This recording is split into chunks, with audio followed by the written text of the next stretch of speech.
deadly spray and smoking on them place. And me got some cushion on my back. So what are you doing? Nothing. Nothing? Why not? I'm trying to get on this lifestyle radio website. Sounds like a cool website. Yeah, it's alright. Oh, wait, I might have it. You might have it. You're listening to Lifestyle Radio. The opinions expressed during this show are those of the individual participants and do not necessarily reflect the opinions of their associated organizations or Lifestyle Radio. You like music, you like weed, well, we gonna be good friends indeed. This is how much I like more than smoking trees. They'll make you dance the do-si-do and teach you how the chiva grows. Smoke a bowl on the 420 radio show. On Lifestyle Radio. All right, sing it, guys. Marcel's not here yet. He will be in. Hi, this is the 420 Radio Show. We are live at 420radio.ca and lifestyleradio.net. I'm gonna, Lori's here and Ross is here and Chris is here. Marcel will be in a few minutes. And the one, the only gentleman that everybody likes to call Dr. Bob, Dr. Robert Melamede is here with us. Hello, Dr. Bob. How are you? Hello there. It's a pleasure to hear your voice again. Sir, you have one of the most kindest voices I've ever heard speak. I think a lot of people would disagree with that, especially my 3 ex-wives. Oh, well, you know, when you're talking cannabinoids and cannabinoidal medicine, it's like music. It really is. And we've all been very, very excited about this week, having a chat with you. I thought what I'd like to do is give you a minute to tell people who may not know who you are and why you're here. Well, that's a tough question. Who am I and why am I here? I have a tougher one for you later. To figure that out. but actually, what I'm going to talk about will explain all of that from the point of view of what I really am. But for just the trivial sake, I'm retired Ph.D. in molecular genetics and biochemistry. And what I really am is an old hippie that loves to get stoned. And I'm 69 years old now. I've been smoking and using cannabis for about 53 years pretty regularly, lately, and for the past number of years, constantly, basically. I like to eat it. So what I've done for my whole life is try to understand what life is. And thankfully, from my perspective, I think that I now understand what life is, and that's what I try to share with people, because once you understand what's really going on from the point of view of physics, in other words, I can describe physical phenomena that will take us up to the point where we understand what life is and how it works, and at that point we can understand the very special, unique role of the endocannabinoid system in the life of all vertebrates, and especially man, and how that's going to contribute and how it has contributed to us being here, but how it's going to contribute to where we're going. So that's it in a nutshell. I was chairman of the bio department at the University of Colorado, and before that I was research professor, assistant professor at University of Vermont and New York Medical College. So I was a lab geek for many, many years. I love lab experiments, and I think it's safe. I think it's safe to say you know your shit, right? I know a bit of science. I must say that I'm kind of mentally ill. What I do is I sit around stoned and read all the time. I guess I do that too. I read the news all day. I sit here and I post news all day, so I'm reading all day. And I'm dyslexic. Well, I'm ADD, so I watch television, old westerns, ADHD here. And everything else while I do all my work. Netflix and Showbox for me. I have ADHD. I'm on disability for it, so we're totally on the same wavelength. Oh, I'm very ADHD. I tell you, it's difficult often for me to read one sentence. Well, since we've brought up the ADHD, I know the guys will want to talk to you too, but they can shut up. I've been here longer. Since you brought up the ADHD, I have severe ADHD. I talk about it all the time.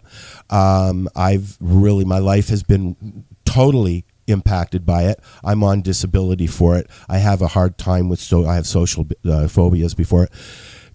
I've had Dr. Behrman on the show. David Behrman was on the show, and he enlightened us onto why it works from a brain point of view. But I've always been interested in that whole, when you give a hyperactive person Ritalin, it calms them down. It works the same way, cannabis, for me anyways. The sativa does one thing and the indica will do another, but it's switched with some people. Can you explain why? Yeah. I can't explain that all, but I can give you some general ideas. Okay. Actually, it's better if I talk about what life is first, because then the answer that I would give you would be more meaningful, because everything that I understand about biology and health springs forth from this underlying understanding of what life is. You have the floor, sir. You go ahead. Oh, I can go on forever. So shut me up whenever you want me to. Whenever you want to. We're not going to shut you up. So, I studied molecular biology. I was still in undergraduate school when the genetic code was discovered back in the 60s. Wow. I was in undergraduate school back then as well. And what I searched for after learning a lot about molecular biology, at that time relatively simple compared to what we know now, but at that point the big discovery was what's called irreverently called the Holy Trinity: DNA, RNA, and protein synthesis. And it linked all of those together for all living forms. By discovering the code, you knew how the linear sequence of DNA could become the linear sequence of amino acids, which make proteins, okay? So I took a course in thermodynamics, trying to understand what made life. I mean, you can understand that we have DNA and genetics and all of that, but how did that come about? Where did that come from? So I took a course in thermodynamics. Thermodynamics is a branch of physical chemistry, and thermo, heat, energy, dynamics, flow. So flowing energy.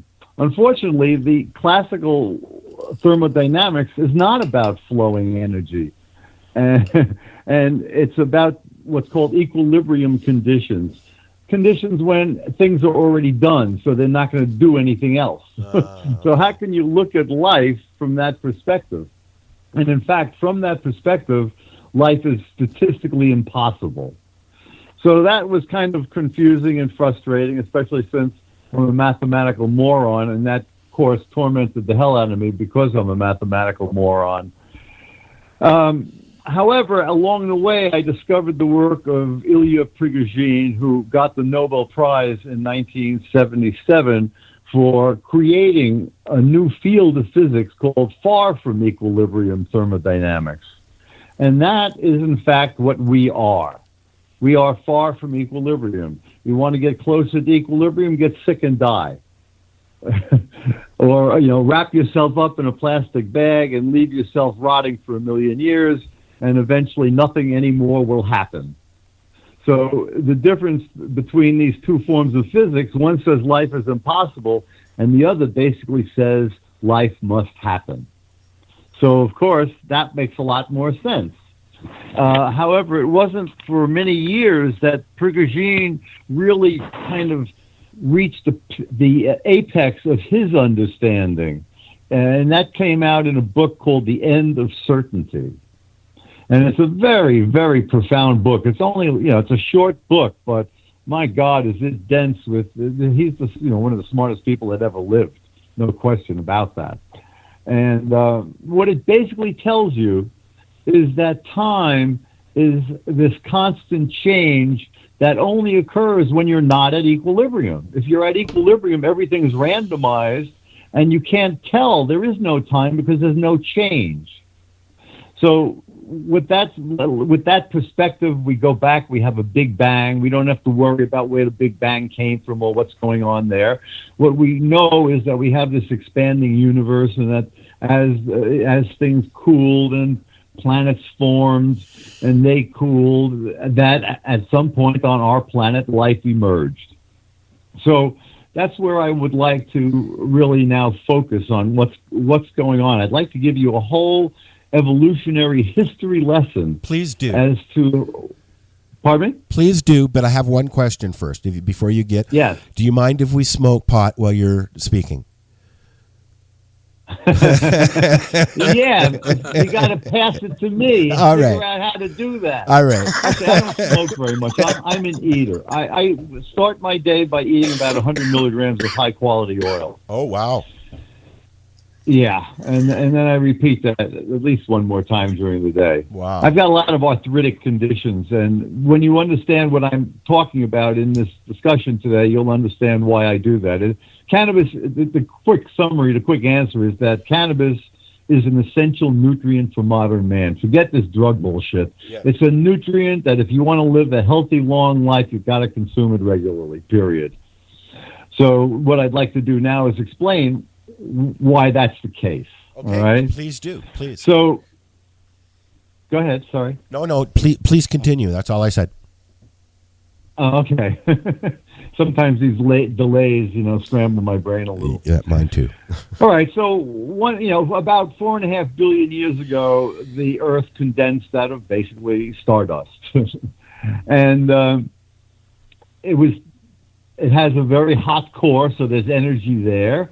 And it's constantly bombarded by sunlight, as well as all the electromagnetic radiation that we're constantly bathed in, as we move through the Milky Way, et cetera, et cetera. So what Prigogine discovered are these things called dissipative structures. And it's very important for us to understand what that is, because we are all dissipative structures. So it'd be nice to know what we are.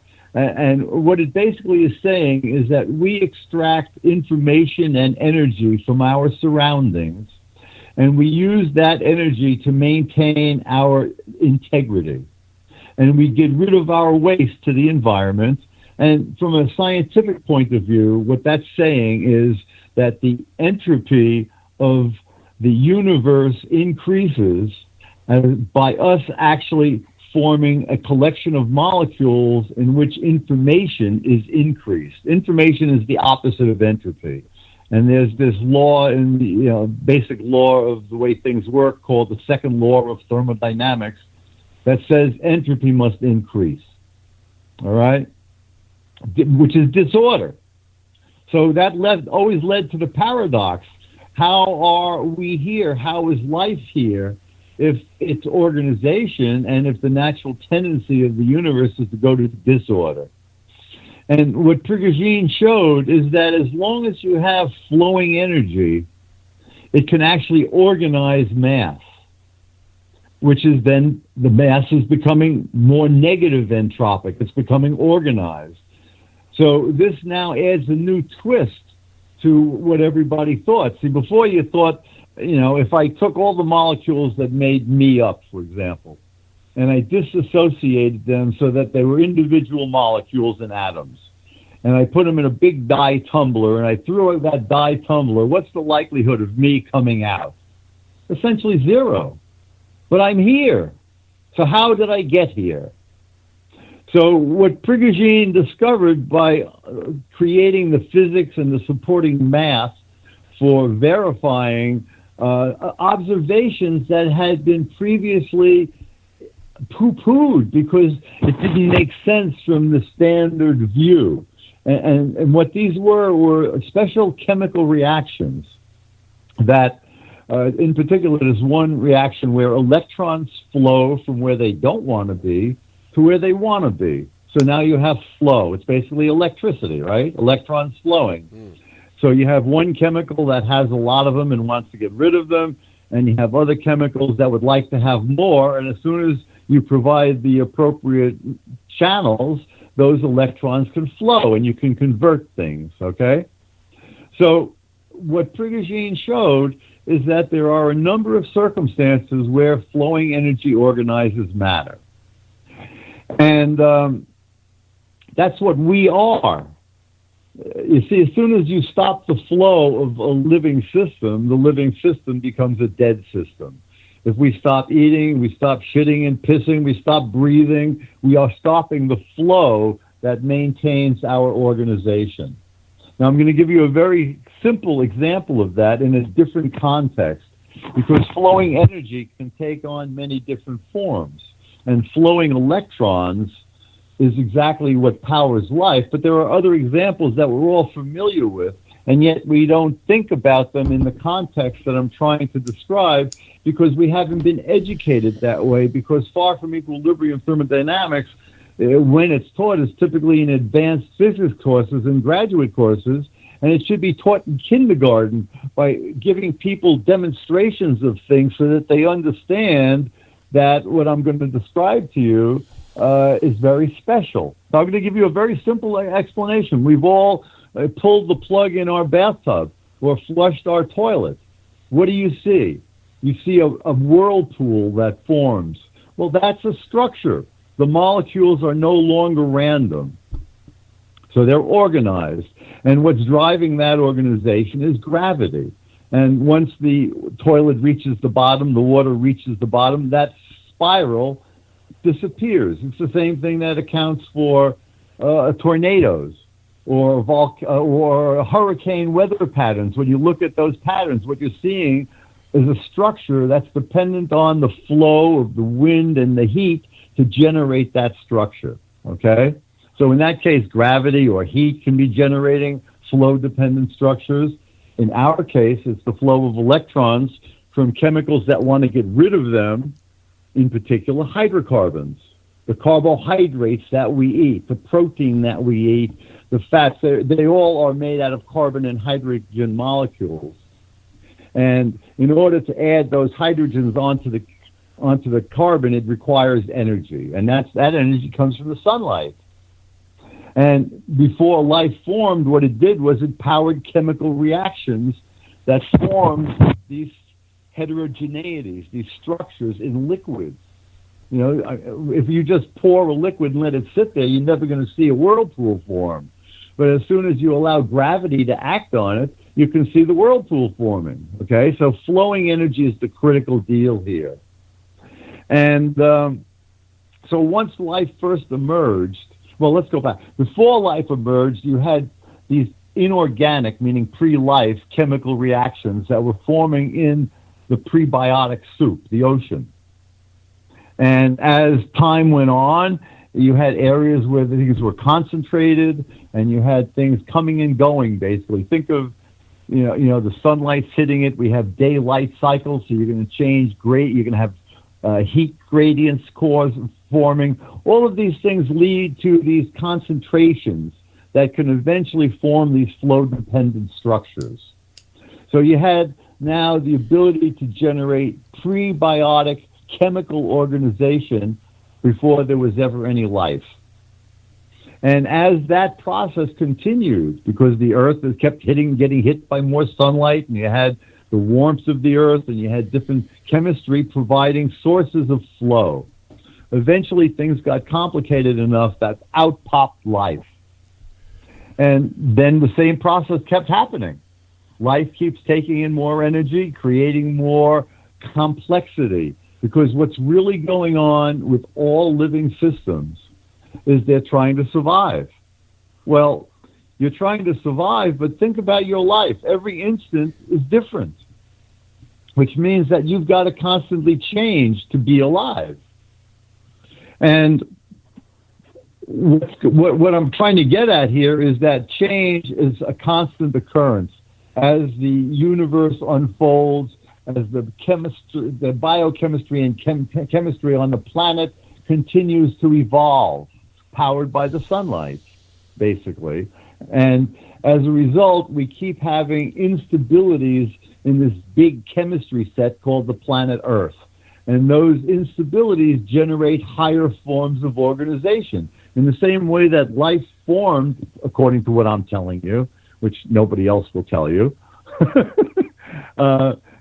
as this chemistry keeps flowing, it gets agitated, and so much energy flows that the only solution is to get more organized and create a new regime. It's a non-linear change. You go from nothing to something in terms of organization, okay?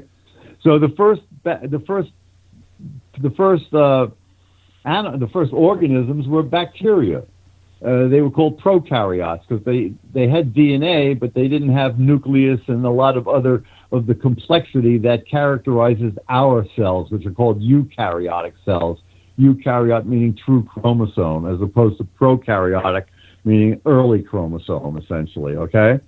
So for 1 billion years, sunlight and the chemistry from the heat of the earth allowed those microorganisms to reproduce and to thrive. But you got to look at what was going on back then. First of all, until they appeared, there was no organic matter.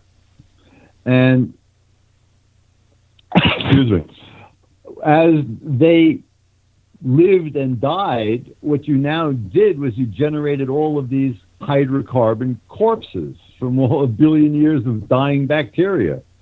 And these bacteria, as they were using the sunlight to make themselves as a byproduct, as a waste product, they made something rather important for us, oxygen. And what that did was it ultimately changed the entire atmosphere of the planet, from one that had virtually no oxygen to one that had a lot of oxygen. So on the one hand, we now had oxygen, and on the other hand, we had hydrocarbons, where sunlight was used to force the hydrogen onto the carbon. So that means energy was in there. And now now you can burn that. All right?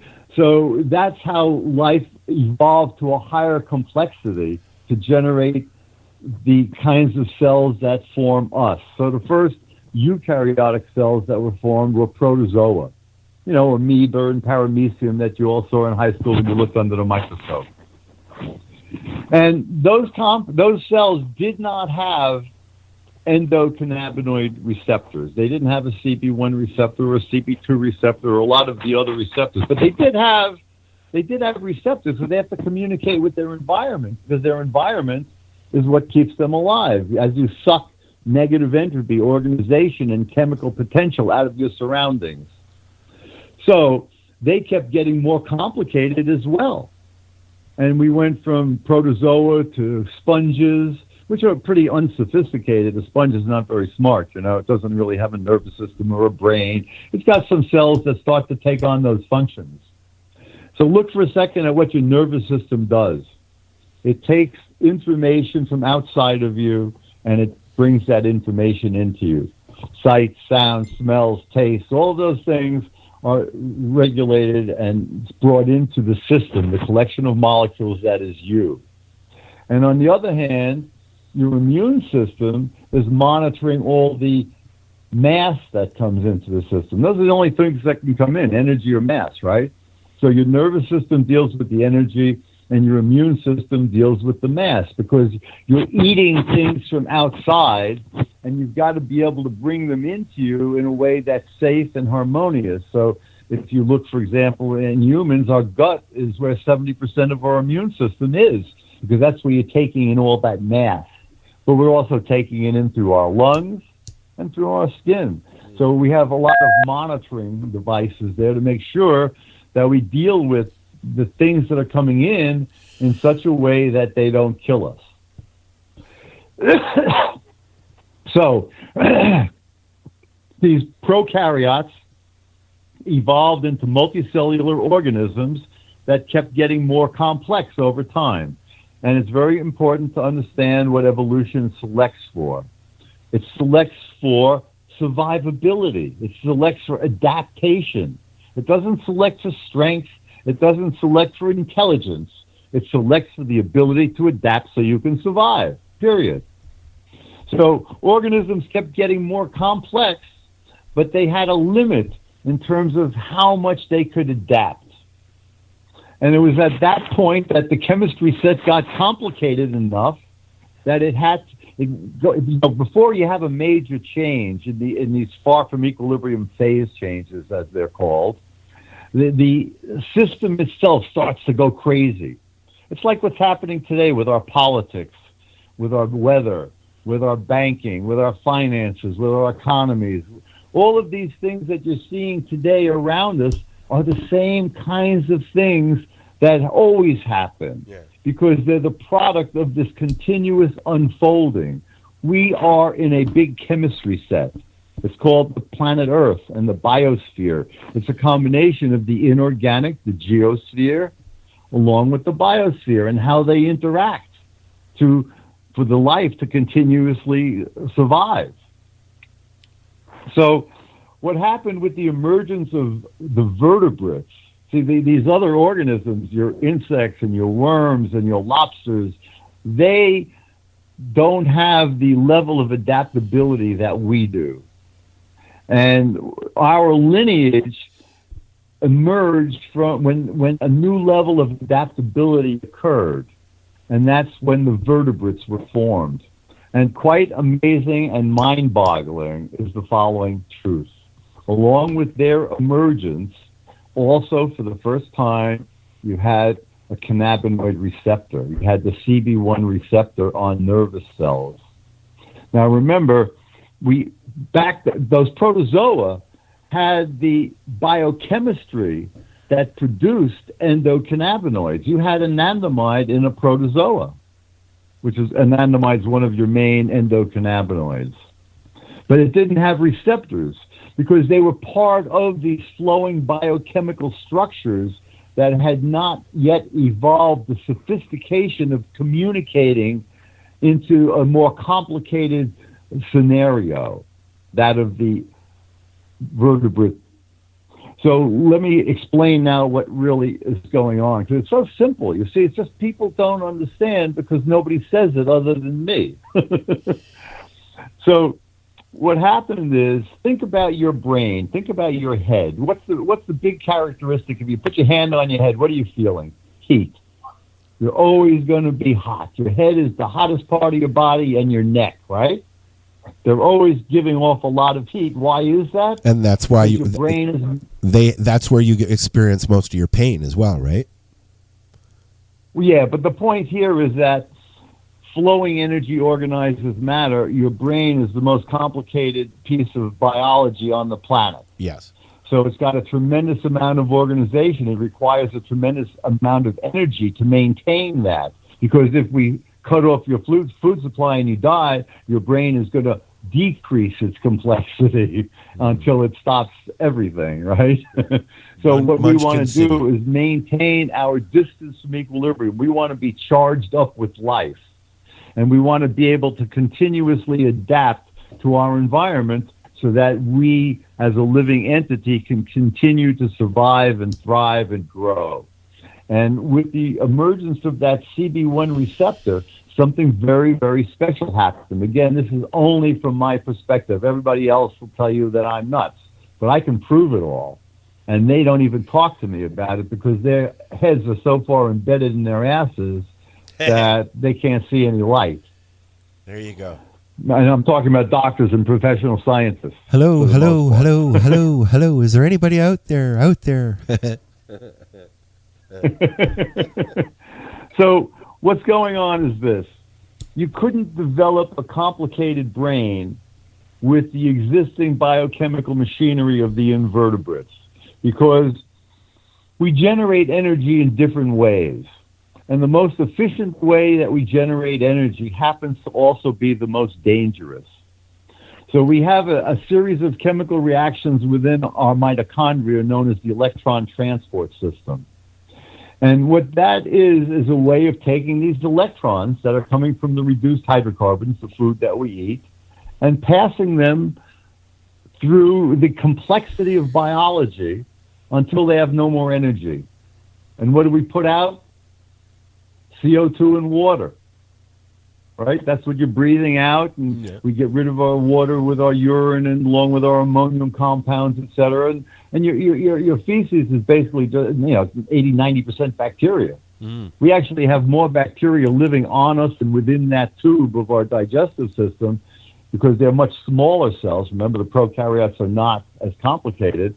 We actually have more bacteria living on us and part of us than we have our own cells. How's that for bizarreness, right? We tend to, it points up the stupidity. That's scary, actually. That's scary. Well, no, it's not scary because we need them. Oh, okay. So then it's not scary then. It sounds scary. No, it's though. all symbiotic. Everything has to live in harmony with everything else so that everything keeps flowing. Yes. Okay. I get you. All right? And the bacteria in your gut regulate your state of health to a tremendous degree now. It's found more and more because the right bacteria live in harmony with you and the wrong bacteria don't. Yeah, and then they cause inflammation, and you get all sorts of illnesses. That was the scary part for me. We have to live in harmony with our environment, and what you want. See that everything is so stupid because everything is driven by marketing. So every time some asshole comes up with an idea that might sell something more, the morons go and peddle shit, and we, the blind sheeple, go and buy the crap. Yeah. Let me give you a prime example, and the significance of this will become clearer later on. Okay. Today, what do we see as one of our major causes of health, disease, lack of health, is what's called metabolic syndrome. The overweight, the diabetes, the heart disease, all of these come from metabolic syndrome. Well, what is that? It's that we're eating the wrong foods and we're making too many free radicals. And it turns out that it's because we're eating too many sugars. So what has occurred over the past decades, peddled by the government and all the wise nutritionists and all the other morons, fat-free diets. Well, when you're on a fat-free diet, you're not burning any fat, you're only burning carbohydrates. And carbohydrates are very much enjoyed by this very efficient but dangerous pathway that I'm describing to you. The electron transport system that efficiently makes ATP. We break down most of our stuff ultimately to glucose, and then we funnel that glucose through a variety of pathways ultimately to make ATP, which is kind of like the dollar bill of biology. It's used for everything. It's the energy source. Just the way a dollar can get you anything, ATP can get you anything, all right? So where are we here? We have living systems. We're making waste, which in a case of humans is we're eating hydrocarbons. Just the way you burn coal and gas, we eat our food, which are hydrocarbons, be they proteins, fats, or carbohydrates. They're still all hydrocarbons. And we burn them down to CO2 and water. And at that point, we've taken everything out of those molecules because you can't do very much with CO2 and water without putting more energy back in. Matter of fact, we use CO2 and water as a fire extinguisher because it doesn't burn anymore. It's already lost its energy, okay? So where I'm going with this is the following.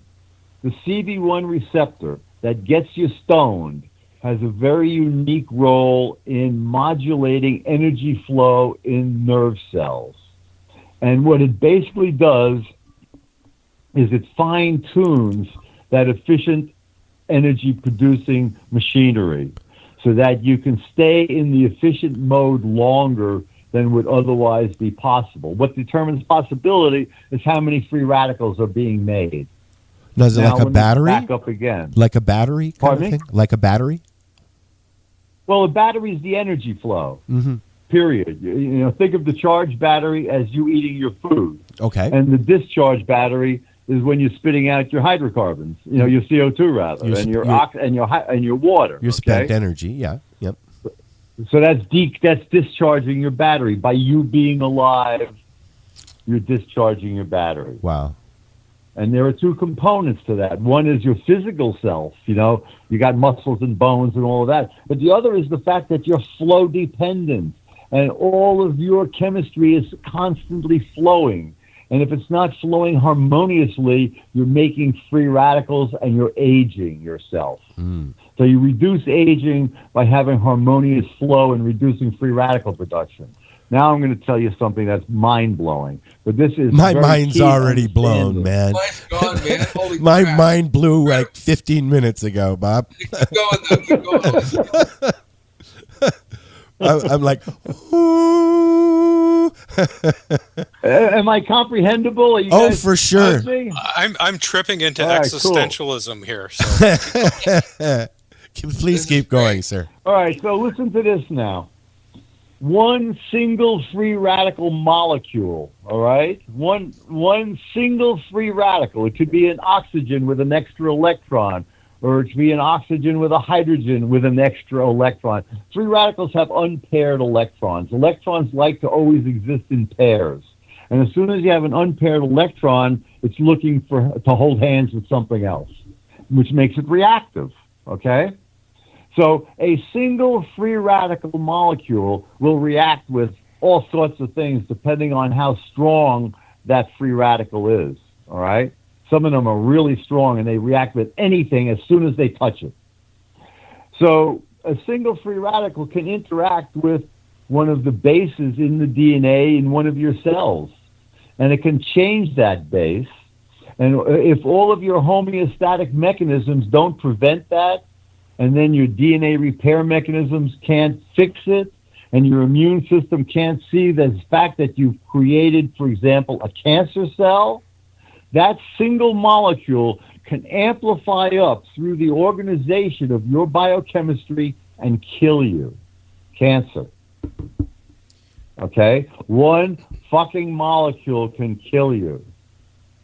Now, you've got about 15 trillion cells of your kind, eukaryotic cells, making up your body.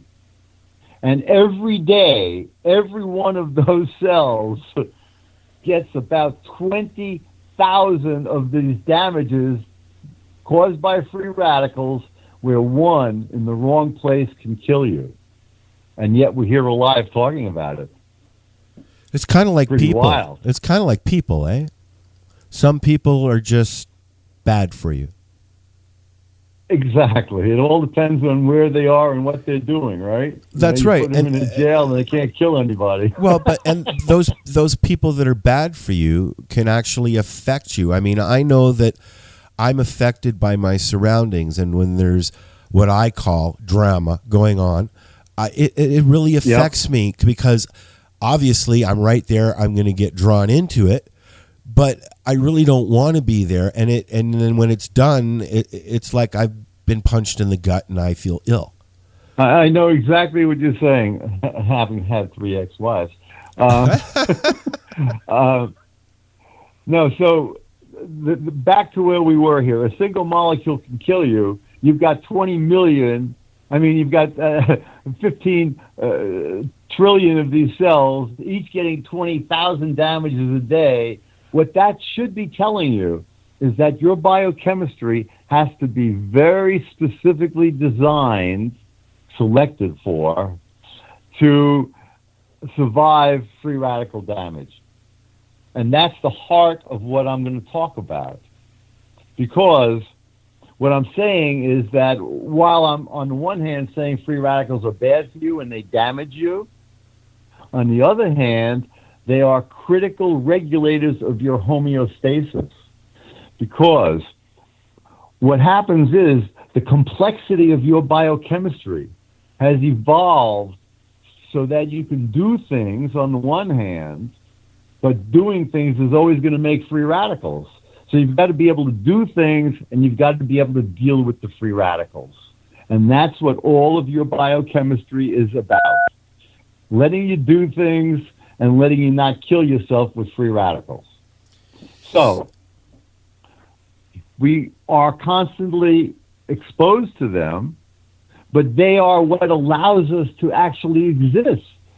Because in the complexity of our biochemistry, what we've selected for is the ability to self-monitor ourselves. The same way cannabis gives you awareness, your biochemistry has evolved self-awareness in that there are countless biochemical entities that detect free radical changes in otherwise normal entities. So I'll give you an example. We said a free radical could damage your DNA. Well, you have enzymes coded for by genes in your DNA that constantly slide up and down your DNA to check out if there's any screw-ups in your DNA. And if there is, they chop them out and repair it. It's called the DNA repair system. That's actually what I got my degree in. free radical damage caused by X-rays.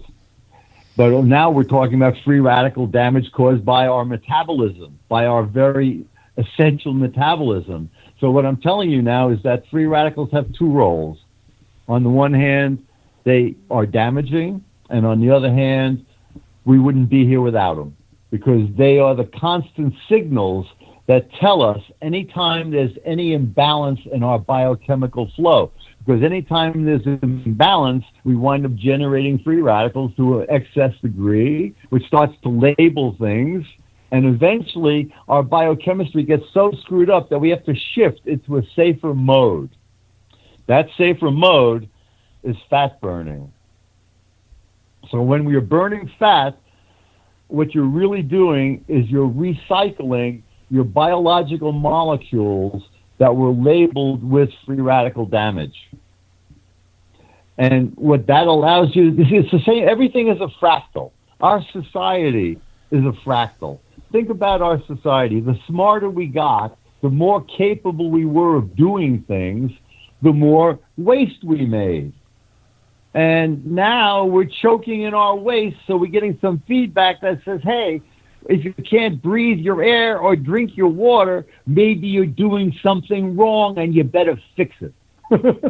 And if you are living on a planet and you're making so much CO2 that you're changing the atmosphere, and it's going to destabilize our polar caps, and they're going to melt, and they're going to flood our shorelines. And by the way, what's going to also happen is we're going to melt the permafrost in Russia and release all that methane, and that's going to give us such an incredible, effect on our weather that the planet will turn into Mars, literally. Well, we hopefully have developed enough brains that we can say we better do something about this, all right? But your biochemistry has also developed those brains, and part of that is it turns on fat burning. So instead of making things to be more differentiated, more sophisticated, and more advanced, it backs up and it says it's time to recycle our shit, get rid of the garbage that we're choking on, and clean up our act. Well, think about it. If you're recycling your parts, you don't have to make everything because you've got parts that you can use. So you're going to require less energy. So you're going to make less free radicals, and you can afford to be a little less efficient in making them. Now, let me backtrack to something that I didn't finish earlier. So here we have our brains, and let's go back to the point when we were invertebrates, and we couldn't really get a better brain because otherwise it would get too hot, and it wouldn't work anymore. And now we evolved the CB1 receptor, and what it's regulating are calcium channels. And calcium was critical when you go back before life occurred. You know, you had the cliffs of Dover, calcium carbonate, and depending on the acidity of the ocean, it'll either dissolve them or not.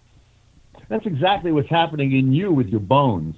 Your bones are either releasing calcium or pulling it out. And why is calcium so critical? Because all of those flow-dependent structures that are involved in you doing anything are always activated by calcium, probably because of the role calcium played in that prebiotic soup.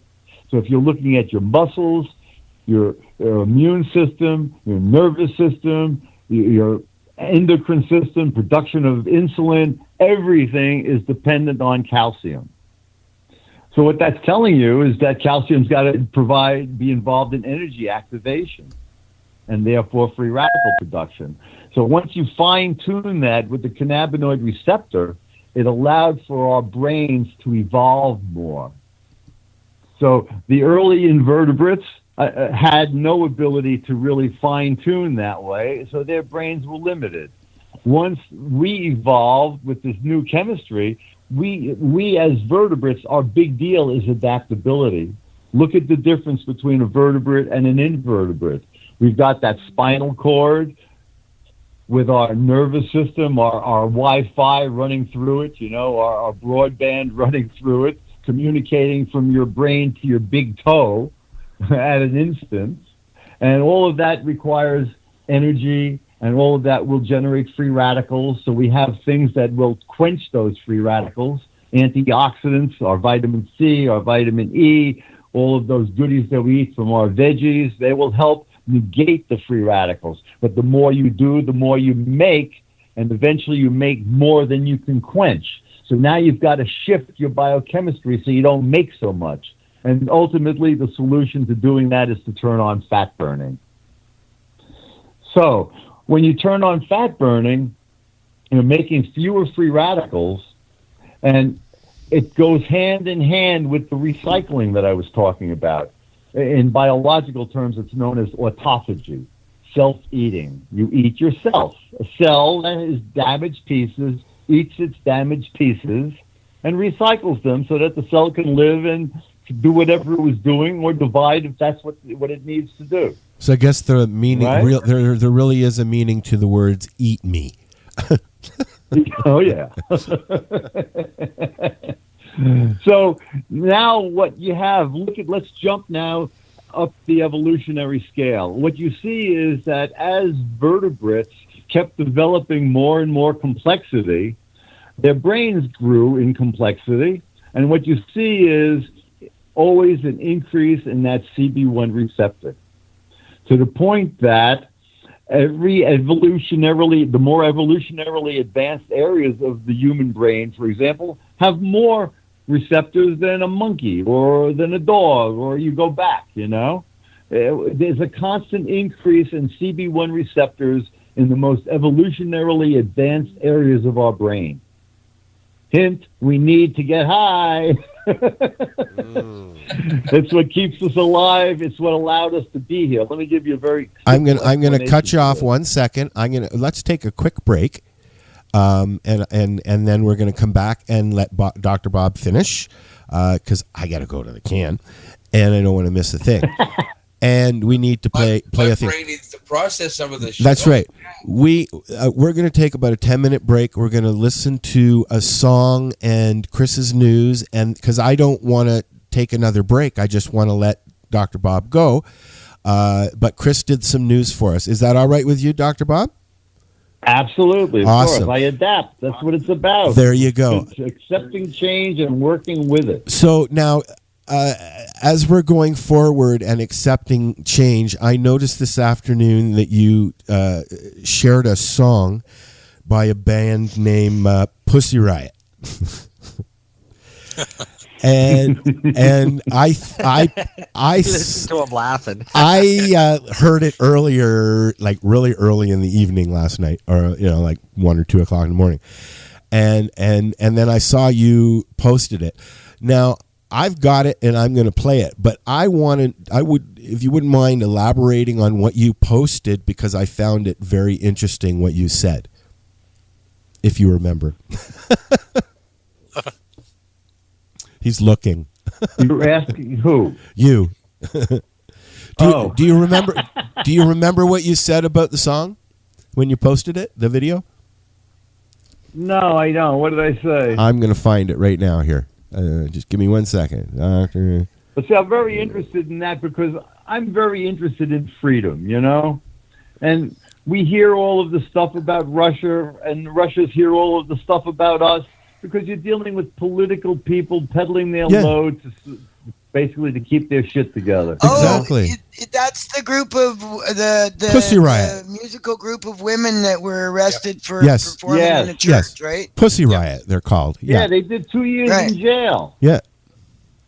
I'm just. So you post a lot of stuff, man. I'm trying to find it on your wall now. Go on, continue while I'm looking, please.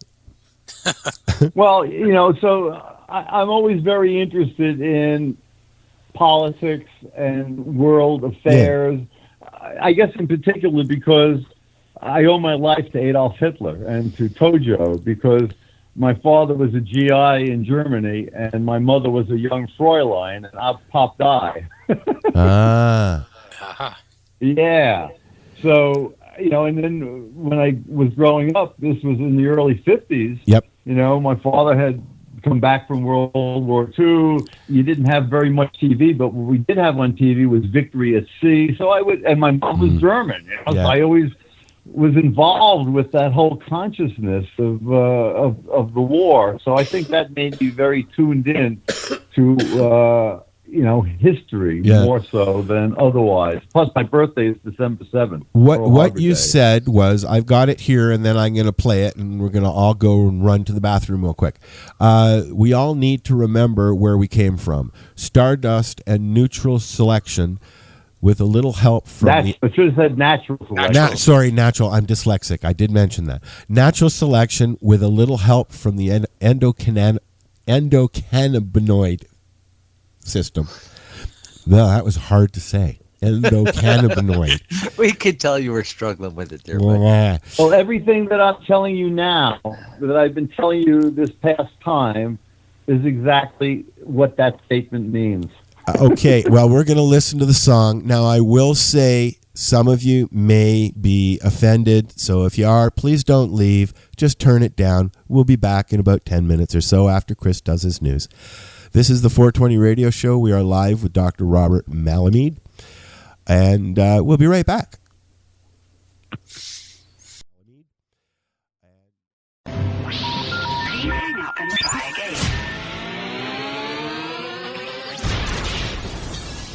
You're listening to Lifestyle Radio.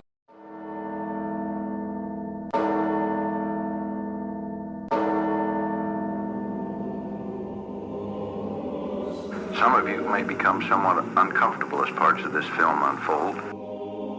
If you listen carefully, you will agree that the concepts will contribute to the rearing of a mature person who has a healthy, responsible attitude toward the sexual side of his life.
V-A-G-I-N-A, we got pussy for days. Back up.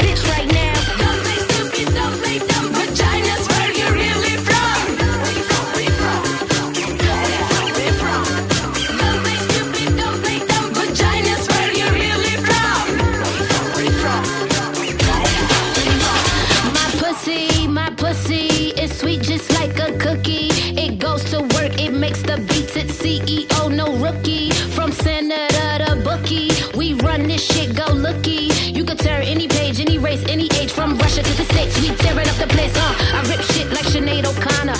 I wear my badge as a badge of honor. I take pride in the way we rise. One love to Maya Angelou, the if world wonder. How we do it all, sometimes I wonder. I could play nice so I could bring that thunder. So sad I gotta end right here, but this vagina gotta go make them numbers. Don't make stupid, don't make them vaginas. Where you really from? Where you from? Where you from? Where you from? Don't make stupid, don't make them vaginas. Where you really from? Where you from? Where you from? Don't make stupid, don't make them vaginas. Where you really from? Where you from? Where you from? Where you from? Don't make stupid, don't make them vaginas. Where you really from? Where you from? Where you from?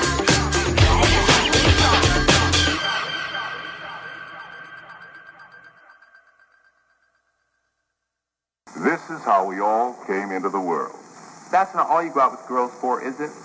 Going out with girls is fun. Growing your own vegetables, flowers, or even medicinal plants can be a challenge without the right equipment and proper know-how. At BMA Hydroponics, not only are they your urban horticultural experts and suppliers, but their staff holds the customer's needs paramount to making a sale. Family-owned with decades of experience and knowledge, they offer free advice in person, by phone, or email. BMA Hydroponics wants to ensure you have the advice you need, which is why you'll find tips and tricks on different ways to grow, like wick, ebb and flow, drip, or aeroponic system, as well as other helpful links at bmahydroponics.com.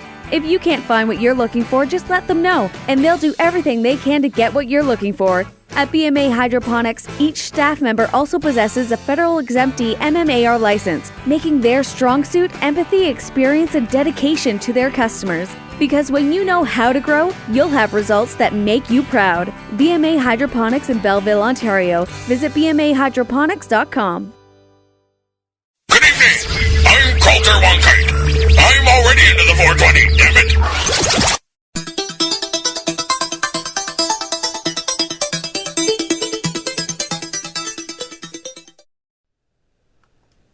Welcome to the 420 Radio Show, and this is your 420 seconds of news with Chris Backer. Richard Bergman used to investigate people in BC for cannabis grow-ops in possession of pot as a sergeant in the RCMP. But now the retired officer is fighting the war on drugs as a civilian and concerned parent in the suburban Ottawa. He pleaded with Chief Charles Bordello at the Police Services Board meeting Monday to crack down on cannabis dispensaries, especially the two that have popped up in his Orleans neighborhood, one of which is just steps away from a kids' tutoring center and a martial arts club. Loving and caring parents cry disbelief when they walk their children to tutoring clinics and taekwondo studios that have a marijuana store right beside it. Speaking on behalf of parents who didn't have time to attend the board meeting Monday evening, Bergman called the lack of police enforcement a direct assault on our children. Police across Canada are faced with the challenge of enforcing the current laws that are poised to change with legalization of cannabis, as the new federal government has pledged to do.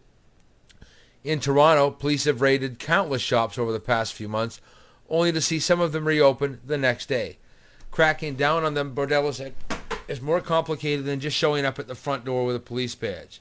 There have been no such raids targeting the 16 known shops in Ottawa, but Ottawa's police chief confirmed there are active investigations into the businesses.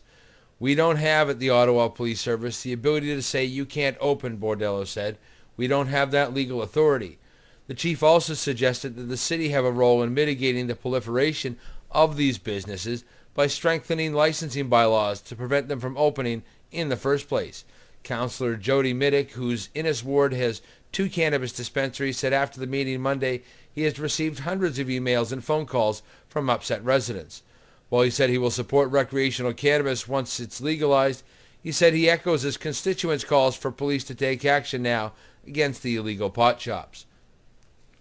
And now Shoppers Drug Mart wades into the cannabis market while Justin Trudeau stands around with cold feet. With the promise of legalization around the corner, the pharmacy has decided to take advantage of the burgeoning market. A public request by shoppers to sell pot in its stores shows the pusher stigma has finally begun to fade. Shoppers is part of the Loblaws chain known across Canada for its family-friendly Canadian superstores and President's Choice brands. The move by Shoppers Drug Mart shows government inaction can't stop the evolving position of cannabis in Canadian society, but the longer Ottawa waits to make its rules, the more it loses control. Sky High Holistic of Santa Ana, California was involved in a controversial raid over the summer in which 3 police officers with the Santa Ana Police Department were caught on Sky High's surveillance camera eating cannabis edibles and playing darts. One officer can even be heard making jokes about wanting to kick Marla James, an amputee, in her quote-unquote fucking nub. The dispensary was now applied enough legal pressure that the city of Santa Ana has agreed to pay a settlement of $100,000.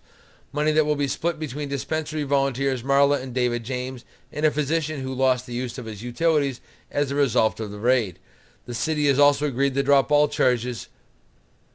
The 3 police officers responsible for embarrassing the entire Santa Ana police force had either resigned or been terminated at this point. This is because the Orange County District Attorney's Office went after them, slapping all 3 with a variety of charges ranging from misdemeanor theft to vandalism. They have since pled not guilty and are due back in court at some point next month. Not long after being charged, the cops filed a lawsuit with the Orange County Superior Court in an attempt to get the video suppressed as evidence, claiming their privacy rights had been violated. However, the complaint was tossed out of court because the judge said cops should not expect privacy in their on-duty performance of an official function at a cannabis dispensary. The Bolivian government's Special Force for the Struggle Against Narco-Trafficking, FELCN, have seized 8 metric tons of cannabis across the region this October. Several campesinos were arrested and crops burned in the fields at various locations. The Bolivian newspaper La Razón named the site of major raids. Both lie on the edge of the rainforest just where the plateau drops down into the Amazon. This transition zone is the country's key cocoa production area, but now more and more cocaliers, or cocoa leaf growers, are apparently turning to cannabis. According to the official reports by the Prensa Latina, from January to August, the FELCN seized 114 tons of drugs in 7,874 raids across the country. But unfortunately, they don't break the stats down by the drug. And British Sugar will be swapping tomato plants for cannabis seedlings after signing a long-term contract to supply this crop to the drug company GW Pharmaceuticals. The cannabis plants, which are of a non-psychoactive variety, will be grown in British Sugar's 18-hectare glasshouse in Wissington, Norfolk, where the company, a subsidiary of Associated British Foods, is currently cultivating tomatoes. The space is the equivalent of 23 football fields. Every year we try to work out the best commercial assets for the glass house. Paul Kenward, Managing Director of British Sugar. Our glass house is very well suited for growing that particular variety of cannabis plant family, and it's fair to say that the return will be better than on tomatoes. We're confident of decent yields. GW Pharmaceuticals, a UK biotech, has developed an experimental treatment called Epidiolex for severe forms of childhood epilepsy. It is derived from compounds in the cannabis plant that have achieved stellar results in the final stage trials. The glass house will provide enough raw crop a year to treat 40,000 children globally, making British Sugar a major supplier to GW. GW wanted a very professional grower, and we have that expertise. This is a crop that grows into medicines, and we need to be grown consistently and reliably, said Mr. Kenward. By growing this crop, we are indirectly helping sick children and doing something socially worthwhile. GW plans to file the drug with the U.S. regulators in the first half of 2017, and Chief Executive Justin Gover hopes that the treatment could be on the U.S. market by the end of next year, with the European launch following shortly thereafter. And the number of cannabis and hemp fairs in Italy has skyrocketed in recent years. The biggest in southern Italy, the Canepa in Mostra, was held in Naples this month under the shadow of Vesuvius, the region's 1,277-meter-tall active volcano. Crowds flocked to the event for entertainment, dynamic conference speakers, and roughly 90 different exhibitors. Opening the fair, which ran from October 14th to 16th, was the charismatic mayor of Naples, Luigi de Magistris, who has signaled his openness to cannabis as an industrial resource, medicine, and source of inspiration. His support curried favor within the cannabis community, and organizers presented de Magistris with a 3D printed crown of hemp leaves embellished with a 22-karat gold hemp leaf. Hopes are high that de Magistris could help fuel a soft revolution in Naples. His approach is certainly different from the past. His predecessor, Rosa Russo Girvolino, was responsible for an anti-cannabis law during his time as Minister of Domestic Affairs. The law so disgusted the Italian people that the country passed a referendum in 1993 to fully decriminalize cannabis use. Italy's legal hemp economy is growing fast. The country is now Europe's third largest producer after France and Lithuania, with 2,070 hectares harvested in 2015. There are roughly 120 farms growing hemp in southern Italy, as well as dozens of paper manufacturers and other processors. Conexus of Sicily produces bioplastics from hemp, and one of the bigger players, South Hemp Techno, opened a hemp processing plant in Crispiano, Tarantino in 2014 that is widely considered the best in Italy. Public opinion and media coverage are evolving along with the industry. 10 years ago, the Fumero cannabis shop was discredited by the media as a new shop where drug addicts could find replacement organs. These days, the same publications seem much more open to cannabis becoming part of the mainstream. All this is unfolding as Naples works to reinvent itself as an open, modern, and tolerant city. And that's been your news. Peace, love, and hippie shit. Back to you guys.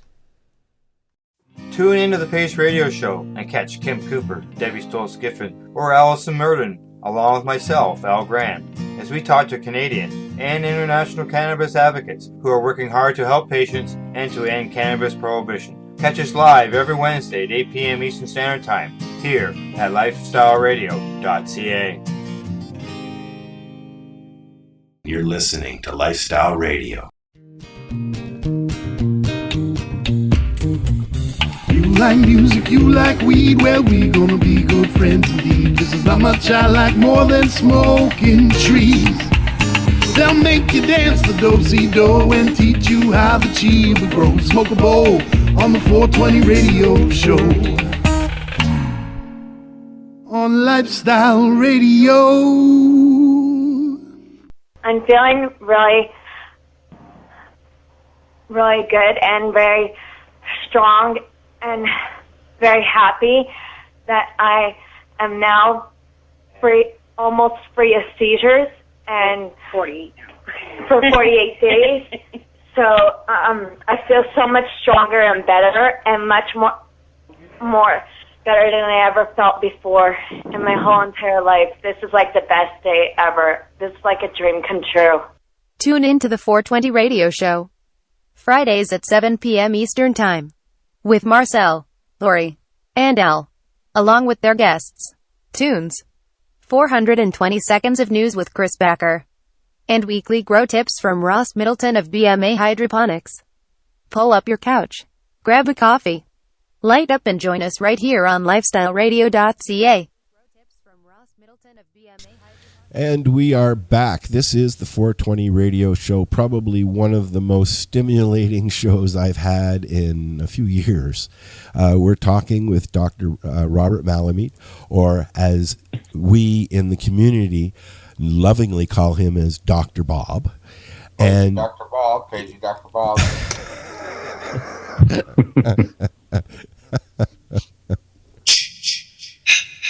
Your bong is ready, sir. Jason's here too. Dr. Bob wanted to continue where he left off, so we're going to let him. So enjoy. All right, so we were talking about complexity and how evolution continues to generate more complexity, and how with the emergence of the vertebrates, something new happened. We had the CB1 receptor, that gets you high. And what I want to explain now is how, by virtue of that modulating efficient energy production, it led to the human brain. And how, as you look up the evolutionary scale, you keep seeing more and more CB1 receptors in the most evolutionarily advanced areas of our brain. And by the way, our endocannabinoid system is the most abundant neurotransmitter system in your brain, and we don't teach it in medical school.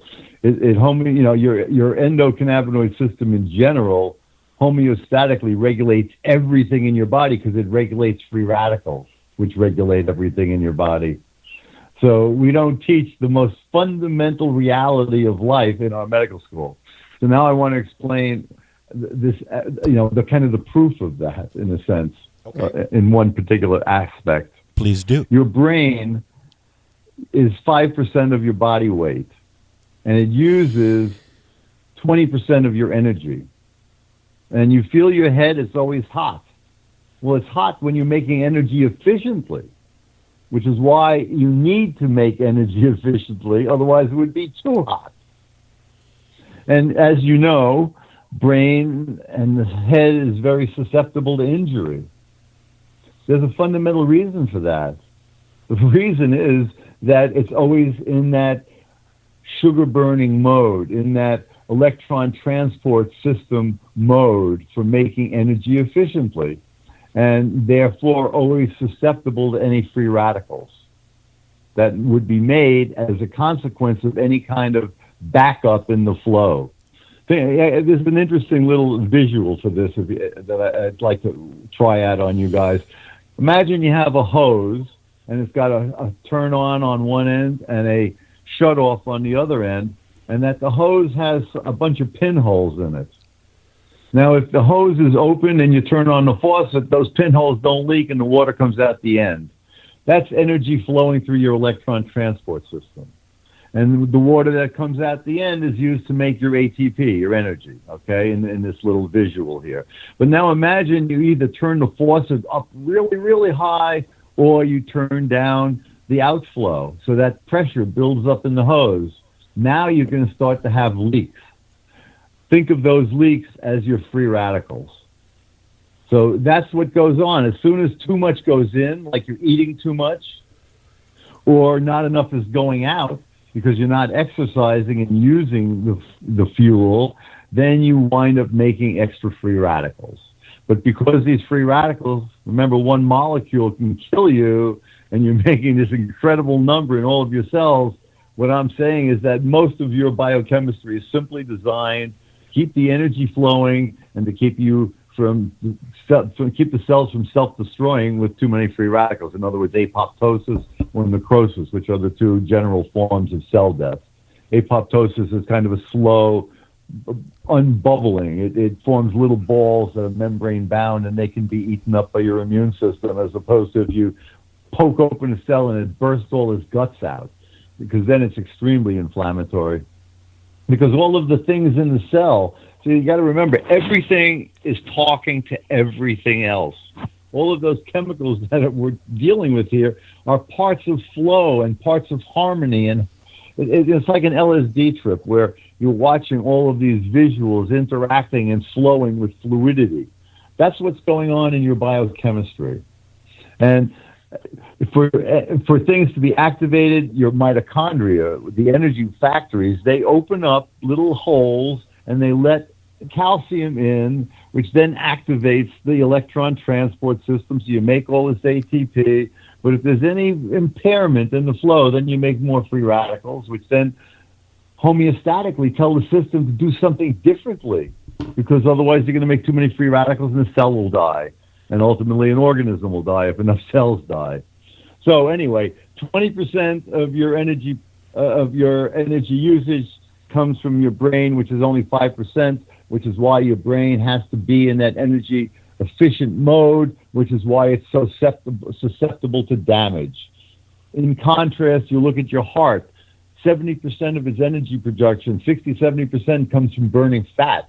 So that means it's in the recycling mode.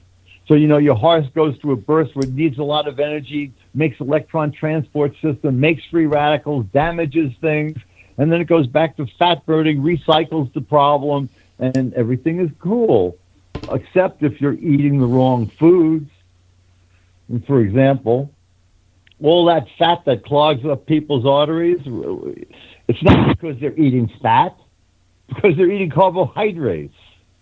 The carbohydrates are turned into saturated fats.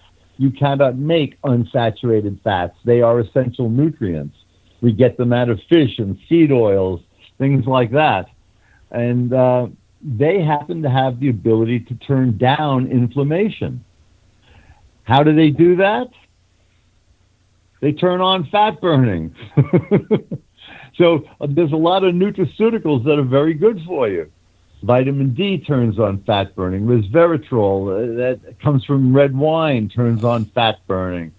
Your polyunsaturated fatty acids, your omega-3s. Again, the stupidity of the medical industry. Every doctor will tell you, eat fish oil and polyunsaturated fatty acids. They're good for you. Take in your omega-3s. And then they'll turn around and they'll say, marijuana is no good for you. We don't know what it does. We know what it does, but they don't know what it does because they don't read the literature. Those fish oils are how your body makes pot. That's why it's good for you. Those same doctors don't understand that every time they get hungry, it's because their brain made some pot and they gave themselves the munchies. They don't understand that your endocannabinoid system regulates everything in your body from conception until death. Your immune system, digestive system, endocrine system, cardiovascular system, nervous system, digestive system, reproductive system, muscle, skin, bones, everything in your body is regulated and kept in balance by the pot that you make and the pot that you eat. If you don't have pain, chronic pain, your body makes enough pot. If you are in chronic pain, you need to take in some more, and you need to change your diet so you're not screwing yourself by what you're eating. And that goes back again to the insanity that's been perpetrated on the public with fat-free diets. You know, just think, use simple little logic here. You think your arteries are going to clog up with fat if you're burning fat? Or if you're making fat? You know, it's that simple. And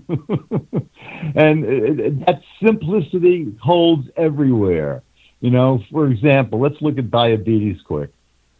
You know, here you have either insulin-resistant diabetes or you have type 1 where you don't make any insulin at all. All right? Well, let's look what's going on. You're eating all these carbohydrates. You're making all these free radicals. Your sugar levels in your blood goes up. That alone, for physiological reasons, is not good. You know, too much sugar changes the osmotic activity of your blood. It's not healthy, okay? So your pancreas senses that and makes insulin. And what's that insulin do? It binds to receptors on cells throughout your body and tells them to take up the sugar and burn it. Well, what if they've been burning too much and they've been making too many free radicals and the cell has said, too many free radicals, shift pathways, do not burn any more sugar? Well, guess what? That's what's called type 2 diabetes, insulin-resistant diabetes. And what is it? It's simply your cells saying, stop killing me, I don't want any more sugar. But being stupid as we are, we ignore that, and we keep giving them the shitty diet until the pancreas is burnt out making insulin. Because it keeps trying to make insulin because the sugar levels are too high in your blood, but the cells are saying, I ain't going to help you anymore because you're killing me. And then finally the cells stop producing any insulin because they undergo apoptosis because they made too many free radicals trying. It's crazy. And if you have type 1 diabetes or if you're insulin dependent, I have many friends now who no longer use insulin. Why? Because they go on a ketogenic diet. A ketogenic diet, you make ketone bodies when you burn fat. And if you make enough of them, then it shows up in your blood. So it's a big fad right now, a ketogenic diet. Why? Because guess what? You lose weight when you're burning fat. So my one friend who's like 300 pounds, he just lost 20. He hasn't been taking insulin for about 3 months now. His sugar levels are normal because he uses oil every day, which turns on fat burner. You see what's going on. I didn't get into the CB2 receptor yet. Let me back up and try to dissect this further. Your CB1 receptor regulates your calcium channels so that you can stay in the sugar burning mode and make energy efficiently so that you can have a brain. In contrast, and it evolved later, your CB2 receptor turns on fat burning. Now, the more your brain is advanced, the more, those early vertebrates were able to run around, which means they were exposed to more things, which meant that they needed to develop their immune system in order to survive the greater levels of exposure by being more alive because they were using the CB1 receptor, okay? So, because remember, your immune system is monitoring mass that comes into the system. Well, it turns out that CB2 was first discovered in the immune system and was called the peripheral receptor or the immune receptor. But after all this time, and I've been talking about this for years, the scientific literature never really talks about what I'm telling you. CB2 turns on fat burning. It turns on autophagy, self-eating, okay? Now, let's look at what goes on with viruses. Let's look at HIV, okay? HIV developed in a differentiated environment. It's developed, in humans, and we have this very complicated system of everything, us, and yet this virus has evolved the ability to kill us. Well, that virus evolved, all of its adaptability evolved in the differentiated sugar-burning mode of our cells, of our immune cells, that for the most part, when they're making antibodies or doing these other things, they have to turn on sugar burning, all right? Because they need to make the energy efficiently. So HIV has evolved and lives in a world of sugar burning, where cells are communicating with each other because they're differentiated and sophisticated because they make energy efficiently. Well, guess what happens if you turn on fat burning by eating lots of cannabis and taking nutrients like I described that turn on fat burning? You control HIV. So I've got one friend who's had HIV for 26 years. When I first met him about 5 years ago, he was fully drug resistant and had full-blown HIV. He had HIV count in the millions, had no T cells, had dyslipidemia from all the years of using the antiretrovirals. And we were in Washington, D.C. lobbying for a biotech bill because he needed new drugs. This guy's a piece of work. And he comes down with a Kaposi sarcoma. These, this is what killed everybody back in the day before the antiretrovirals. You see people with HIV with purple blotches all over them. It's basically a blood cancer. It looks like a skin cancer, but it's really blood vessels that are growing cancerously, and eventually it hits your organs inside and you die. There's no cure. It's all bullshit. The doctors say, we can treat it. Yeah, they pick off a couple of your scabs and then you die. That's treatment. How ridiculous can you be? This is the number one cancer in Africa. Wow. Because you got so much untreated AIDS. Okay. Yeah. And they just let the people die horrible, painful deaths. All right. So my friend comes down with one. We're in Washington, D.C. in Congress. And I pull out my jar of oil. I say, here, put this on. And he was hesitant because this guy's a character in his own right. But I don't want to go off into that right now. I go back to Colorado. He goes back to New York. 3 days later, I get a phone call. He goes, Bob, what the fuck is going on here? I'm holding a Kaposi sarcoma in my hand. They're not supposed to fall off.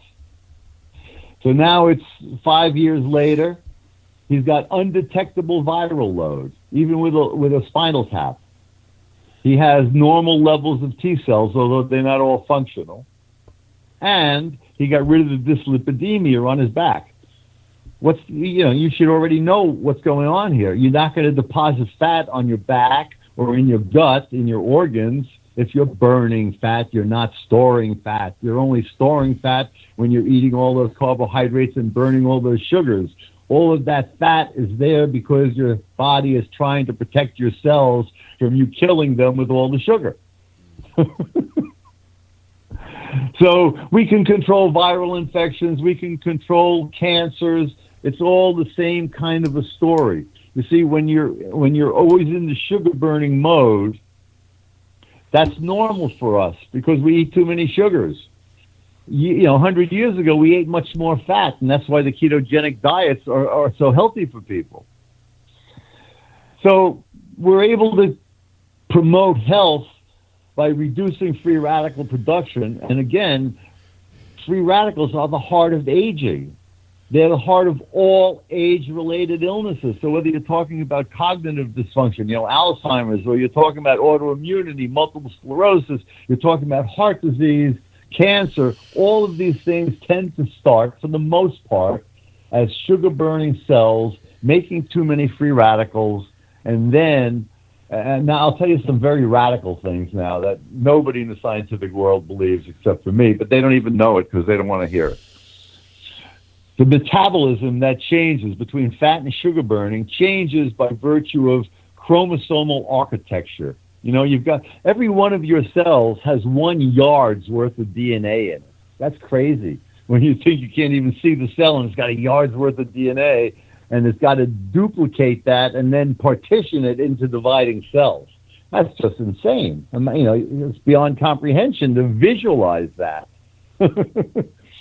Anyway, where was I going? I forgot where I was going. While you're thinking, I have a question, actually. Yes. Al Graham of the Pace Radio Show here on Wednesday nights asks, are autoimmune conditions... Oh, Al... he asked me something else. I got to find it again here. 1 second here. Sorry. Are autoimmune conditions related cannabinoid deficiencies? Yes, because they're related to free radical excess. Okay. I hope that answered your question. Did you remember what you were saying? No, of course not. I don't remember what else. I don't remember saying anything. Marcel, maybe we should take a second here. Marcel, why don't we were talking off break about the fact that Marcel had MS. Why don't you elaborate, Marcel? Oh, actually, that's a perfect thing to talk about here. What was that? So that's a perfect thing to talk about. MS is an autoimmune disease, and it winds up basically destroying the myelin sheaths, which is basically insulation over your wires, your nerves. And without that insulation, your nerves don't conduct properly. And as a result of not conducting properly, they make more free radicals and they eventually die. So that's why you progress from bad to worse, typically. So when you take enough cannabis, you turn on fat burning, and your nerves can burn fats as well. They just normally are not doing that. But when you burn fat, you produce ketones. And ketosis, can serve as a replacement for glucose in your brain. And it turns on the recycling, but the other thing that it does is it turns on stem cells. Think about it. Stem cells are cells that can replace your other cells when they're aged and damaged. So, for example, in your brain, your cannabinoid receptors, your CB1 receptor, is responsible for neurogenesis, making new neurons. Okay? What does it make new neurons from? Stem cells. So you want to have enough stem cells that you can make enough neurons to replace the ones that are dying. Okay?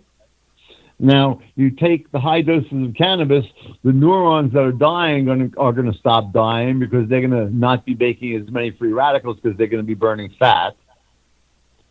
And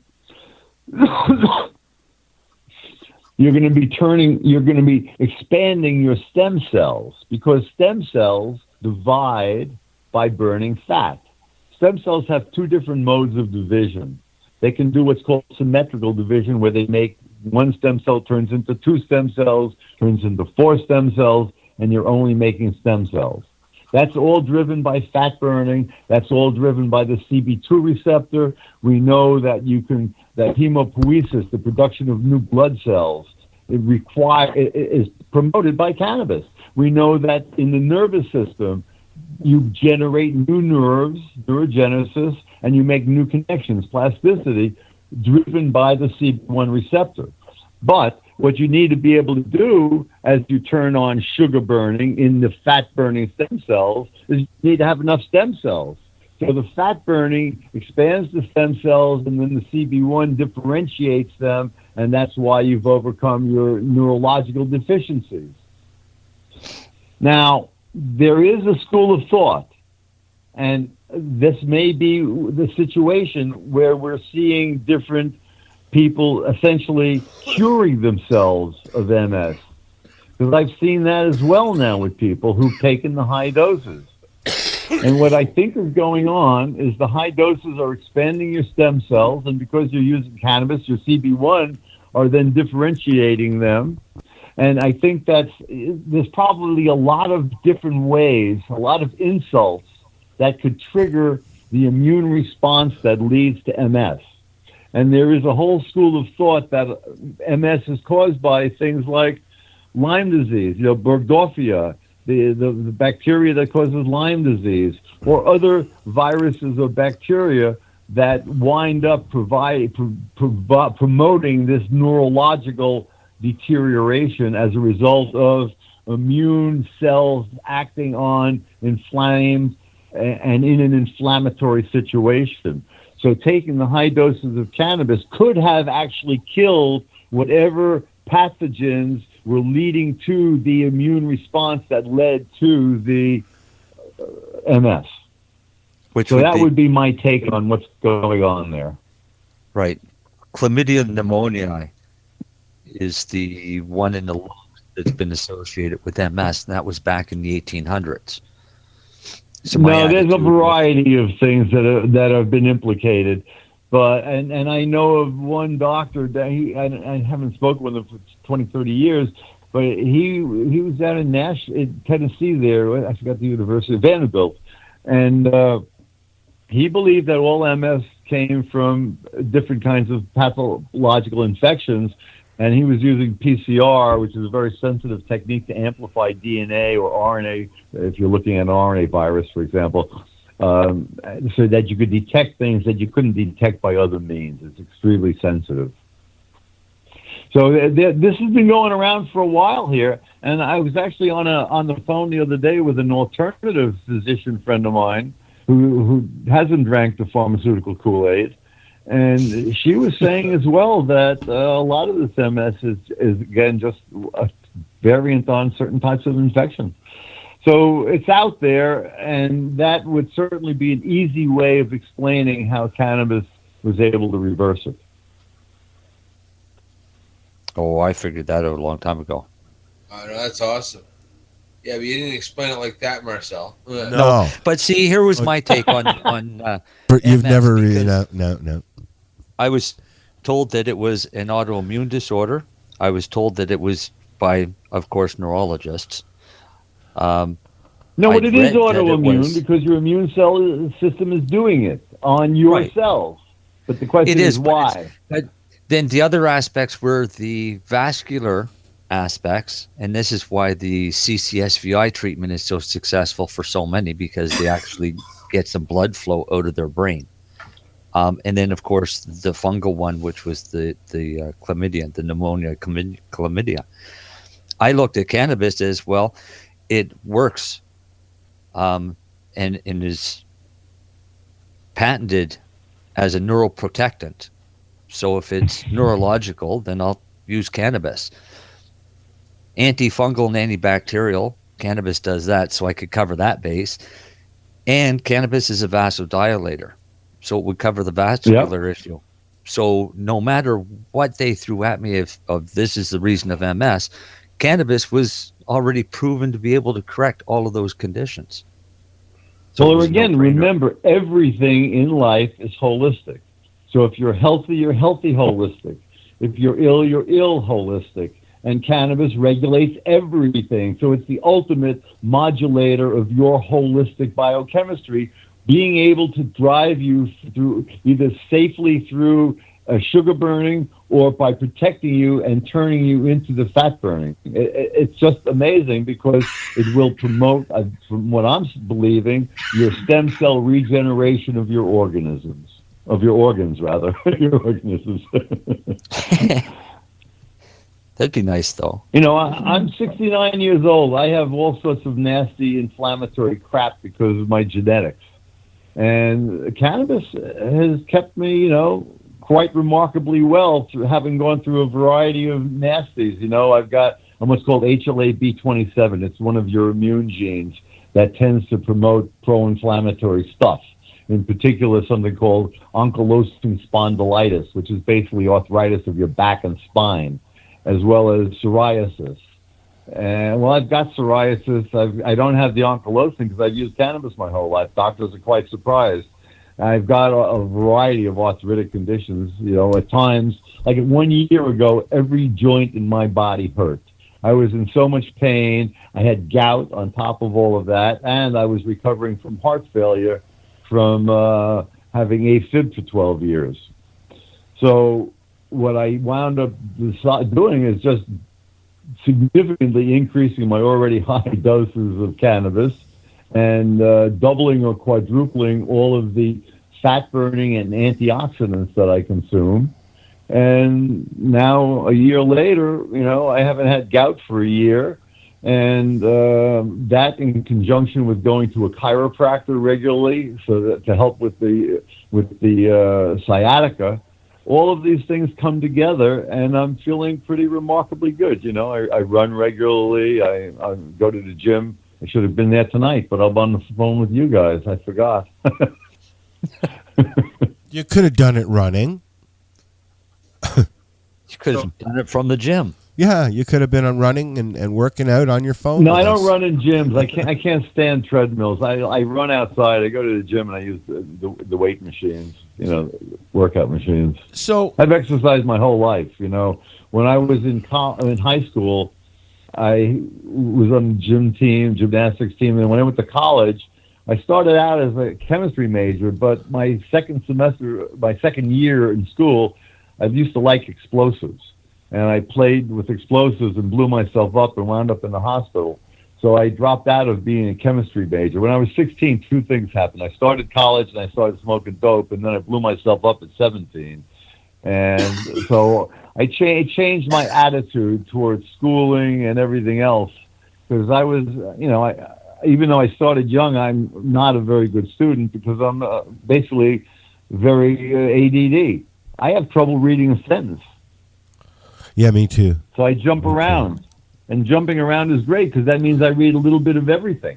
That's right. And that's why I know so much. They taught me in public school. They taught me how to scan because I have ADHD and I'm dyslexic. So they taught me how to scan, and that helped me a little bit. But what really helped me was the screen right in front of my face. I mean, I get an exam and I freeze up. I have a hard time. I forget everything. I fail automatically. But you give me a practical exam, a hands-on exam, and, you know, 90s. Yep. Right? The computer screen has helped me. I sit in front of 3 computer screens all the time. I read news. I won't say for a living because I don't make a living at this.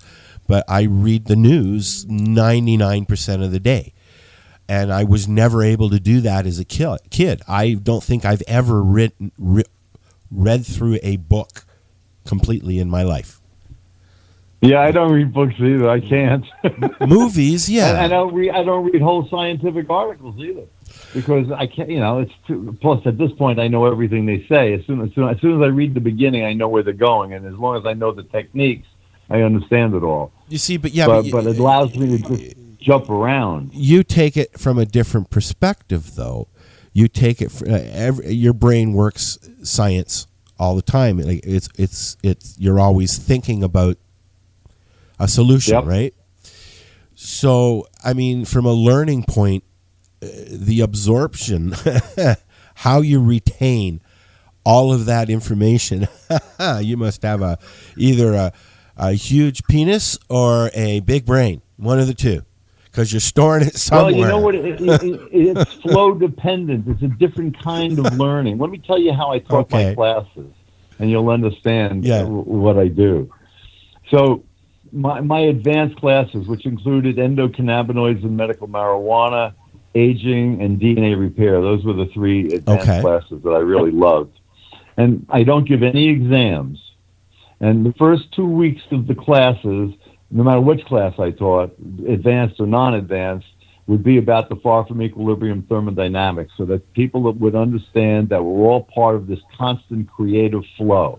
Yes. And then I would take attendance, and I would give the students credit for asking me questions or answering my question. And I made them sure they understood that my class was a joint research project between them and me, trying to show whether the things I'm talking about, which are the things I've talked about tonight, are real or not. Their job is to question me and show me where something is wrong, or let's work together and show that something is right. So now And here, at the end of the year, here comes the skill testing question.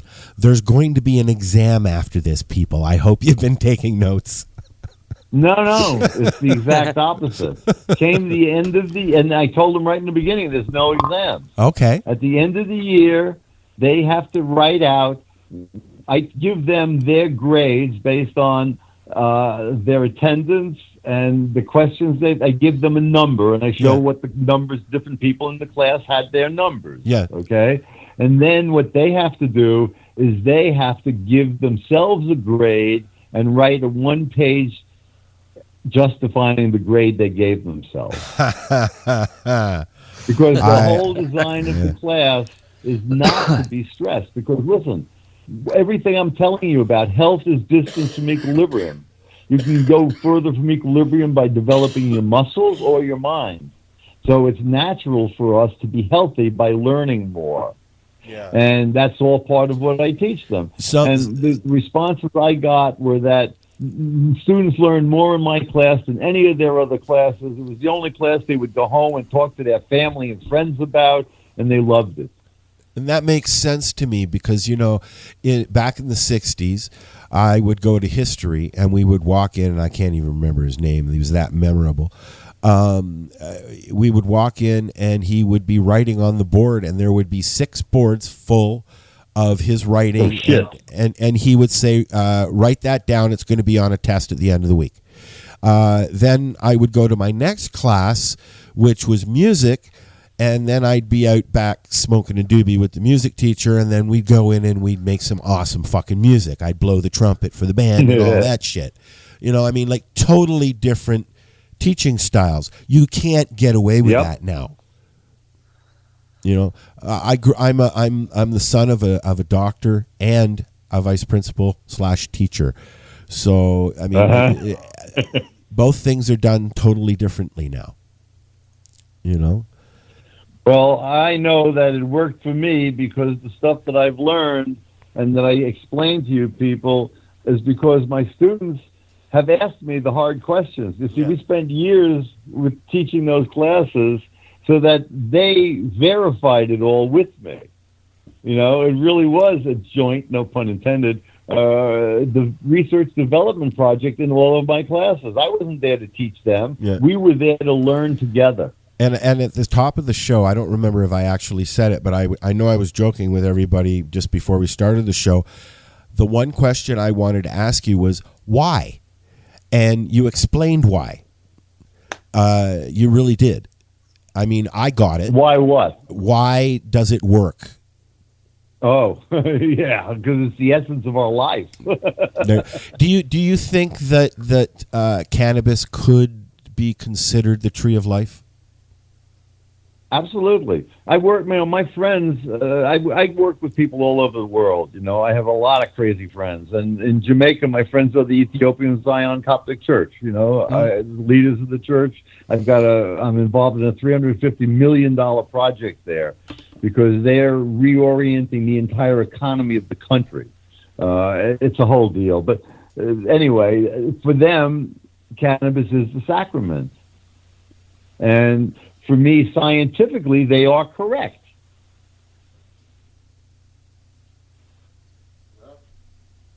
I have to agree. Doctor, here in Canada, I don't know if you're aware, Health Canada has taken it upon themselves to think that 3 to 5 grams is the maximum amount that any patient really would need in the way of cannabis. And I'm thinking you probably disagree with that, huh?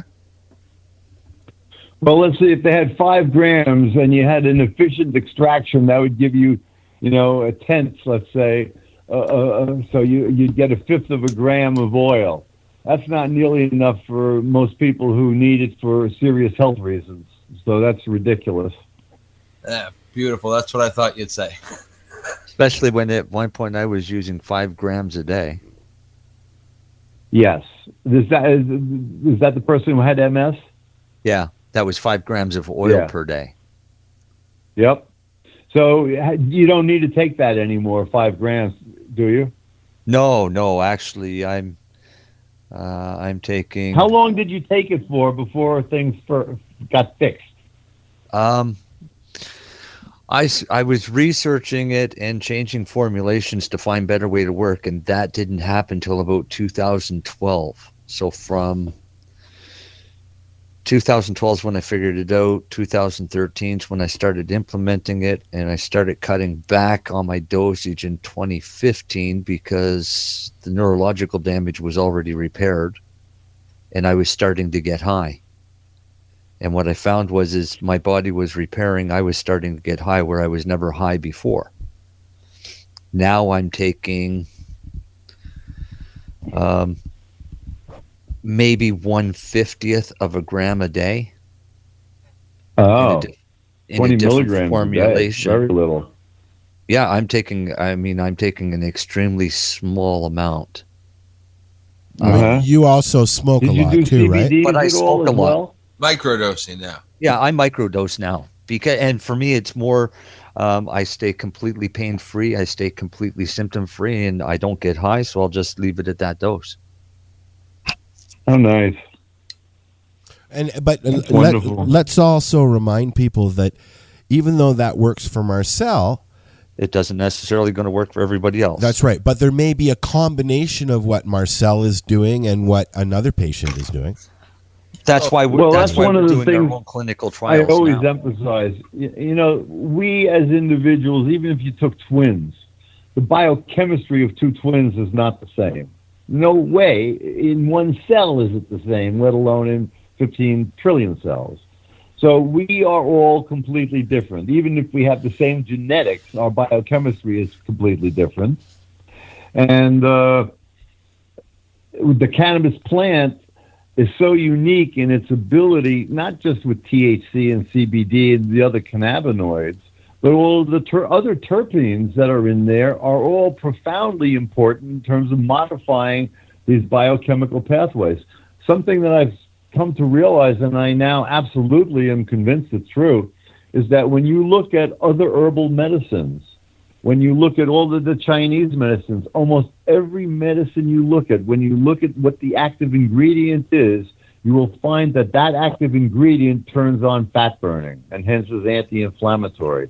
And all of these terpenes that we can get out of all of these different fruits and vegetables are in cannabis. So different strains emphasize different cannabinoids, different terpenes, and different other things. And the key is to match up the plant with the person. There's no way to do that up front. People should just get out there, get stoned, use different ones, find what works, and then, live a happy life. I'm glad you said that. Amen. Amen. Hear, hear. If I had a hand clapping machine right now, it would be going off. Everybody's saying, what's the ratio of that's bullshit. There's no magic ratio. How much do I take is the question that I get. How much do I take every day? That's becoming stupid like the FDA. The FDA is the biggest farce. The fact that these assholes talk about the double-blind standard as the golden standard, the double-blind control. Think of what they're doing. They take some poison pill and they figure out that you can take certain amount of this and not die, and that they can demonstrate some statistically significant change in some parameter that may be so insignificant as to have nothing to do with your health, but it was still statistically significant. It makes it justifiable. And it's just insane. Yeah. They're going to test it in some subset of people, and then magically you take this quantity, this amount of times every day. We don't care if you're man, woman, young, old. We don't care what your diet is. None of that matters because we did the triple blind. What a bunch of fucking idiots. But there I'll we go. Jump in here on this one. Here we go. We kind of have no choice but to do those types of studies to appease government like Health Canada. So we're doing double-blind studies using a cannabis product. We're doing what fucking Health Canada should be doing. Right, and we're Of getting course, but they won't do astounding it. results, and we're starting our PTSD trial this week. Sweet. Well, you know what? Listen to this. This is what's going on, and this is what's going to happen if Canada's as stupid as the U.S. But looking at what's happening in the U.S., it's actually beautiful because the idiots, the blips, the backward-looking cannabinoid deficient people are committing suicide and they don't even know it. So it's my contention that backward-looking cannabinoid deficient people run the world. That's why the world's so screwed up. And what we're experiencing right now is a phase change and an evolutionary change. Remember, I told you that cannabinoid levels have always been selected for increased levels.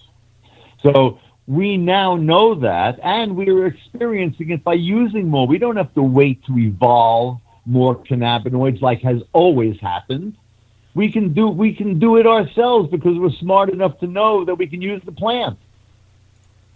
So what's happening in the United States is you're going to have the backward-looking people adhering to the big pharma model, going to the doctors, wasting their money, getting sick and poisoned, and you're going to have the people who are operating on state-level medical systems going to their dispensaries, and we've already seen it happen now in Colorado and other states where it's legal. A dramatic reduction in Medicare costs, Medicaid costs, because people would rather spend money out of their own pocket and feel better than take free poison. We've actually been proving that in Canada for quite some time. Well, this is now an epidemiological experiment because within the next few years, it's going to be completely apparent that the one side does better. We already know, for example, that cannabis users have thinner waists, that they have lower levels of diabetes, that they have lower levels of bladder cancer.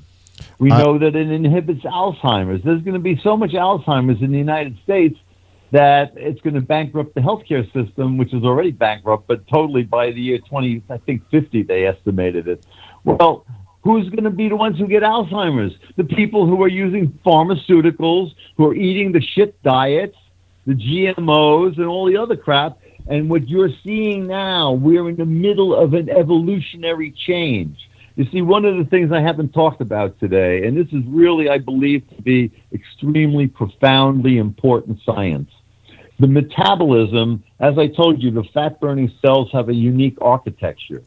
They close up the genes that burn sugar, and the genes that are burning fat are exposed. You can change the architecture by what's called epigenetics. You modify not the sequence of the DNA, but either the bases of the sugars and other things so that the architecture changes, all right? You acetylate your histones, and that opens them up. You deacetylate the histones, and it closes them up, all right? But when they're open and expressed, that's also when they're more susceptible to genetic change, to DNA damages. A stalled transcription fork will cause strand breaks in the DNA. Strand breaks in the DNA are recombinogenic, and they promote changes and duplications, which is how you wind up evolving genes. So what I'm telling you is that metabolism becomes epigenetics, and then epigenetics becomes genetics. This is totally against everything that everybody in the standard scientific world believes. And I am quite certain that I'm correct. I think you're correct. It's targeted mutagenesis for a targeted evolution. Wow. Wow is It's right. very wow. Wow. They really You can't see, so really let me say give you that. some examples of what this means, all right? You take a person with breast cancer, and they have a hormone-responsive breast cancer. So what do the doctors do? They give you some anti-estrogen, tamoxifen, or they have newer ones. It doesn't matter. It's the same point. What they're going to do is they're going to block some of the roadways, all right? You're on one side of town, and you want to get to the other side of town. Well, there's the highways, there's the backways, et cetera, okay? And as soon as one area clogs up, the traffic goes someplace else. Well, that's what happens with your biochemical pathways.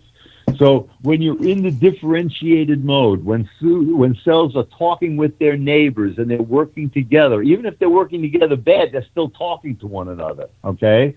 And when you have a cancer, they're working together bad and they're promoting a solution for the cell to survive. Guess what that solution is? Cell division. They're dividing to live. And when you have drug-resistant cancers and you treat them with chemo or radiation, guess what? They grow faster because that's how they're surviving. Instead of just burning and making the free radicals, they're shifting synthesis. So that they're making more. You know, there's always a balance between synthesis and degradation and energy use and energy burning. And if they're not appropriately harmonious, that's when you make too many free radicals. So cells select different roadways, you know. All right, let me back up and give you another story here. Okay. All of these different roadways are used at different times.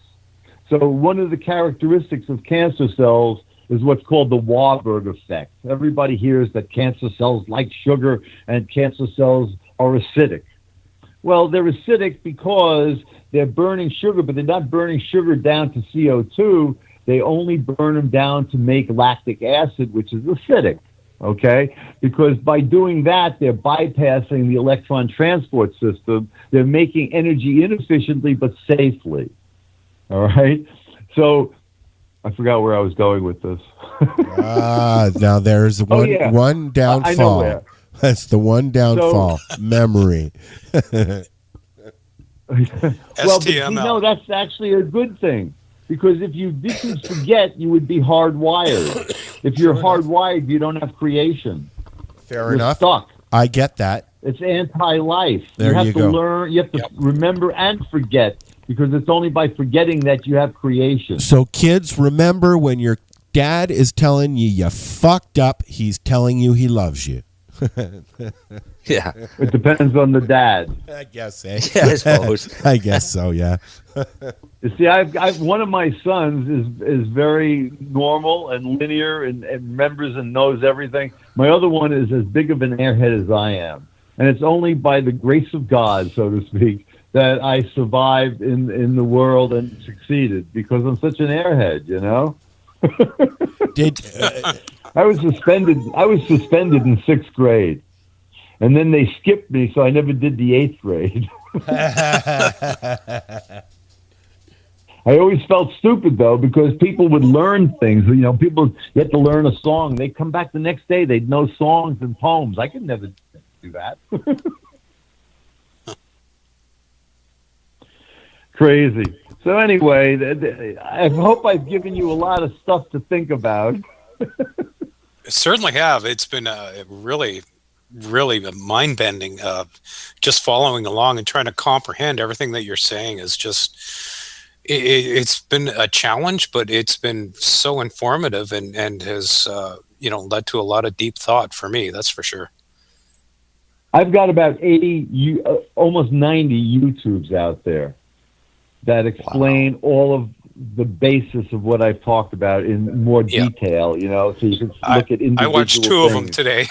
I've watched a few of them over the last little while too. So where I was going a minute ago is that this Warburg effect that so characterizes all cancers is also part of our normal cell cycle.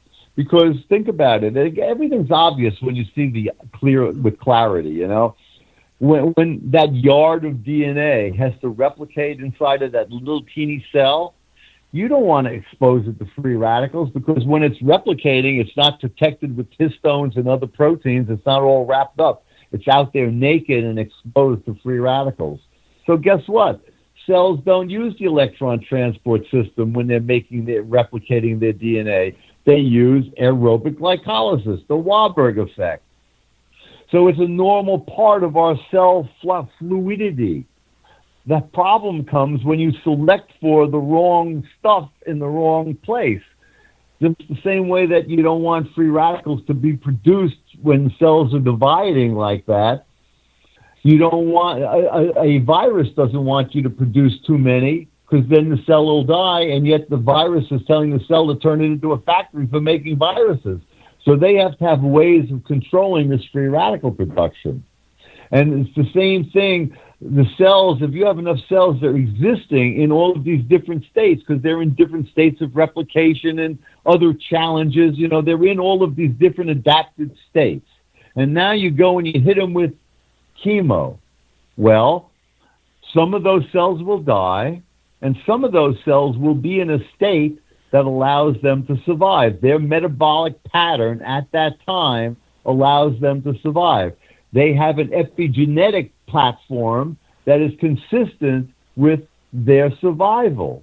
And that epigenetic platform over time will mutate and turn that platform into the future genetics. That's why you see cancer cells. Like if you look at a breast cancer tumor, it's got like 100 different mutations in it. Well, those mutations came because you selected different roadways as you tried to block with tamoxifen. You see, you tried to block that end. So all you're doing with all of these therapies is selecting for drug resistance, the ones that you can't kill. And cannabis kills best, from what I'm gathering, when you have a sugar-burning cell that hasn't been treated with chemo or radiation, and you give it a live cannabis, and it forces it into fat burning, and they don't have the machine. They can't do the switch. It's like putting diesel fuel in a gasoline car. It doesn't work, and they die.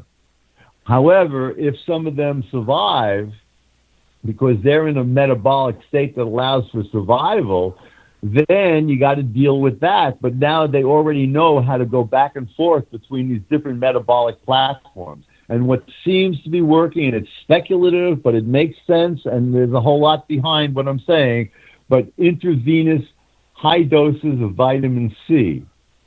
Vitamin C in high doses doesn't act as an antioxidant the way it does when you eat a little bit of it, or even if you eat a lot of it. When you inject it into the blood, it interacts with the iron and generates free radicals. So cells like cancer cells or virally infected cells or bacterial cells, infected cells, they have all dealt with different ways of protecting themselves from the excess free radicals that occurred from the perturbation. So you've got to be able to screw that up.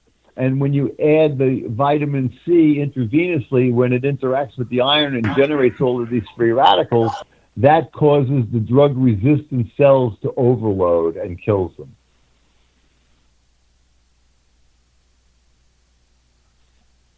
We're all in the gaze of your listening. The hell took a long hit sideways. Yeah. So that's my story, and I'm sticking to it. What a story. Wow. Holy smokes. Yeah, I've given you a lot of stuff, but you won't find it in any books anywhere. And if you tell it to doctors, they'll tell you you're crazy. But you know what? Stoners right away know it's true. That's how I knew it was true, as I figured it all out. It's obvious. It makes sense the way you explain it. It makes sense. If you take a minute and actually listen to what you're saying, it makes sense. And like Chris said earlier, when I'm listening to it, I'm drifting off. Oh, butterfly. Oh, wait, what is he saying? And you just come right back the way you're going. It's very smooth. I really enjoyed listening to you, sir. Well, I'm glad it was enjoyable, and hopefully it's some use, and hopefully some of your listeners. I put all this stuff on my Facebook page too, but I'm saturated, and I have to set up a fan page or something. But I'm just, it takes me time to get anything done because I'm so nuts. Of course. I feel smarter already. So please tell people where they can find you, though.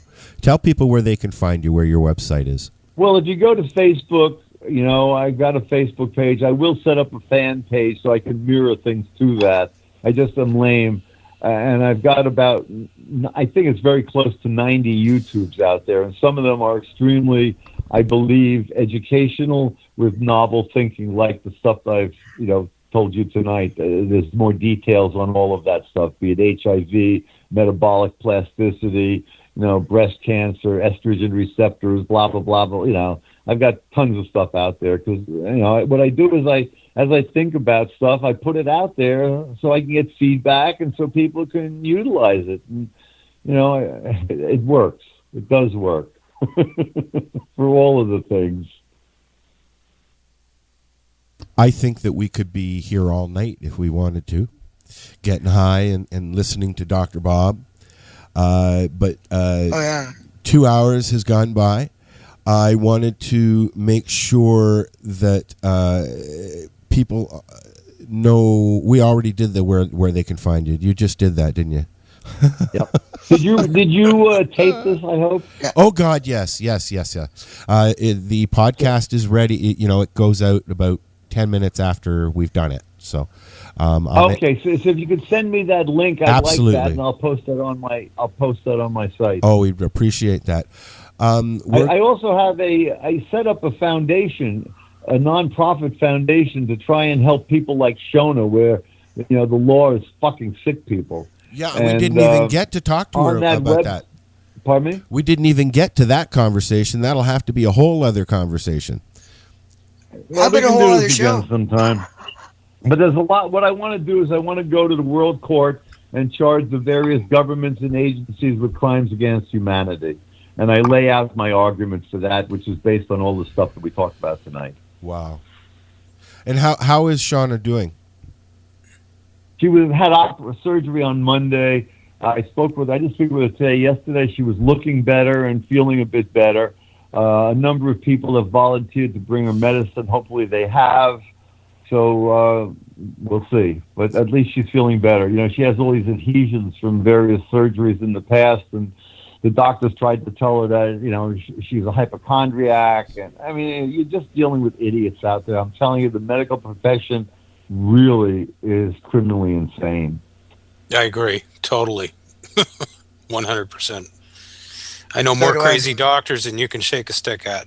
And ones that just plug their ears and go, nah, when you try to tell them the truth. It took me 5 years to talk my doctor into signing me for 3 grams.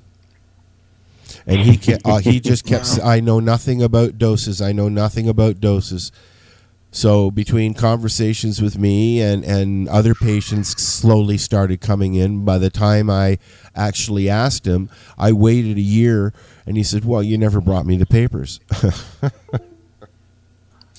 The only thing a doctor has to really know is that there's no lethal dose. Yeah. And to verify that, my friend who I told you about with HIV, he also happens to have a Ph.D. in molecular epidemiology. And when he went to South Africa to the HIV conference earlier this year, he didn't take any medicine for 2 weeks. If he doesn't take his medicine, he comes down with Kaposi's.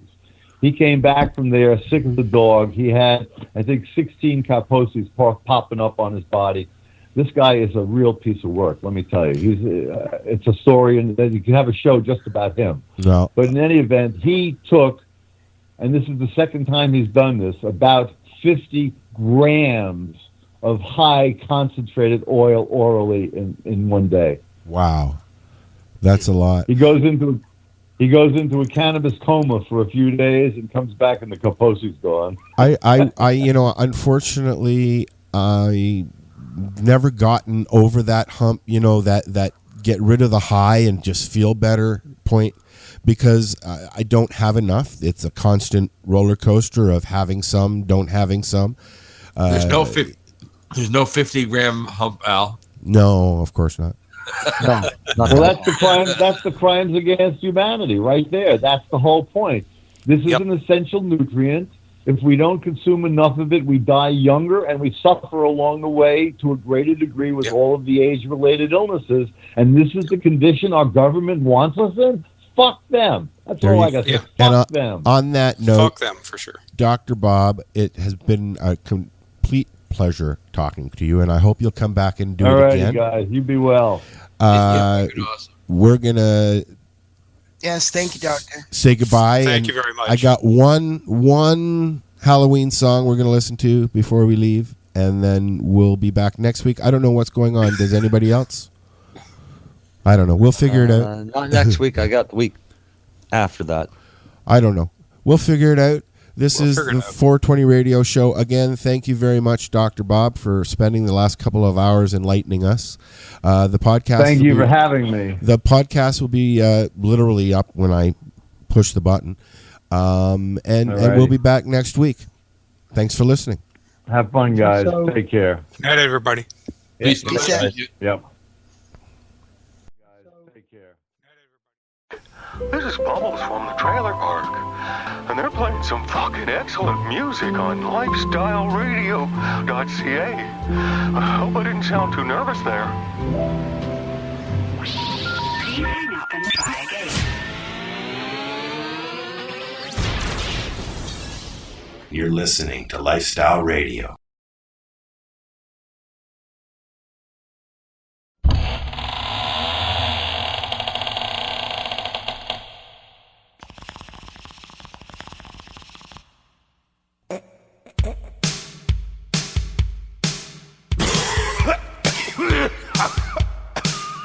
I was working in the lab late one night when I heard the gurgle of a water pipe.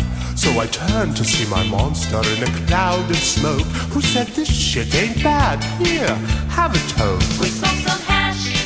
We smoked some monster hash. Some monster hash. It was his personal We stash. smoked some hash. We got completely trashed. On monster hash. We smoked some monster hash as we partied in the castle with the living dead. Mouths were dry and eyes were red. The ghouls and goblins shrieked and screamed. Won't somebody please pass the Visine? They smoked some hash. They smoked some monster Some hash monster hash. from Frankie's personal We stash. smoked some hash. And they all were On smashed. monster hash. They smoked some monster hash. The mummy was toking on a ball. Wolfman said, "Don't bogart that, pass it along." The swamp thing was toasted, rolling on the floor, laughing hysterically and pleading for more. The scene was rocking as the werewolves moved to the undead reggae band's dance hall grooves.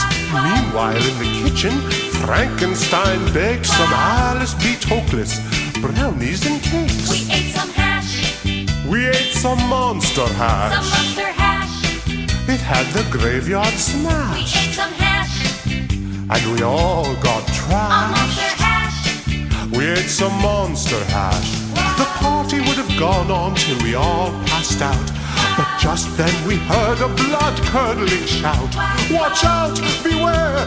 Cover your necks! Dracula's got the munchies and he's totally He wrecked." smoked some hash. He smoked some monster Some hash. monster hash. He was completely He smashed. smoked some hash. That Transylvanian's On trash. monster hash.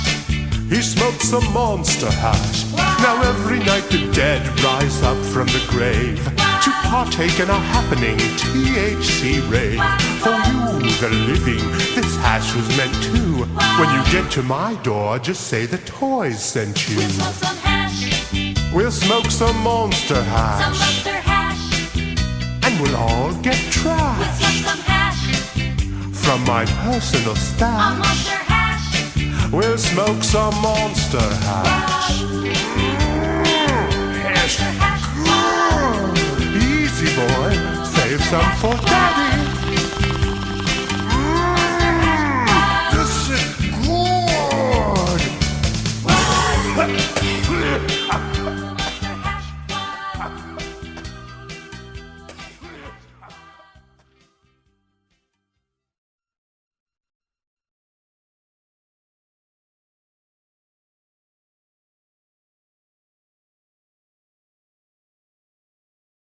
Tune into the Pace Radio Show and catch Kim Cooper, Debbie Stoltz-Giffen, or Allison Murden, along with myself, Al Grant, as we talk to Canadian and international cannabis advocates who are working hard to help patients and to end cannabis prohibition. Catch us live every Wednesday at 8 p.m. Eastern Standard Time here at lifestyleradio.ca. You're listening to Lifestyle Radio. You like music, you like weed, well, we gonna be good friends indeed. This is how much I like more than smoking trees. They'll make you dance the do-si-do and teach you how the chiba grows. Smoke a bowl on the 420 radio show. On Lifestyle Radio. So what are you doing? Nothing. Why not?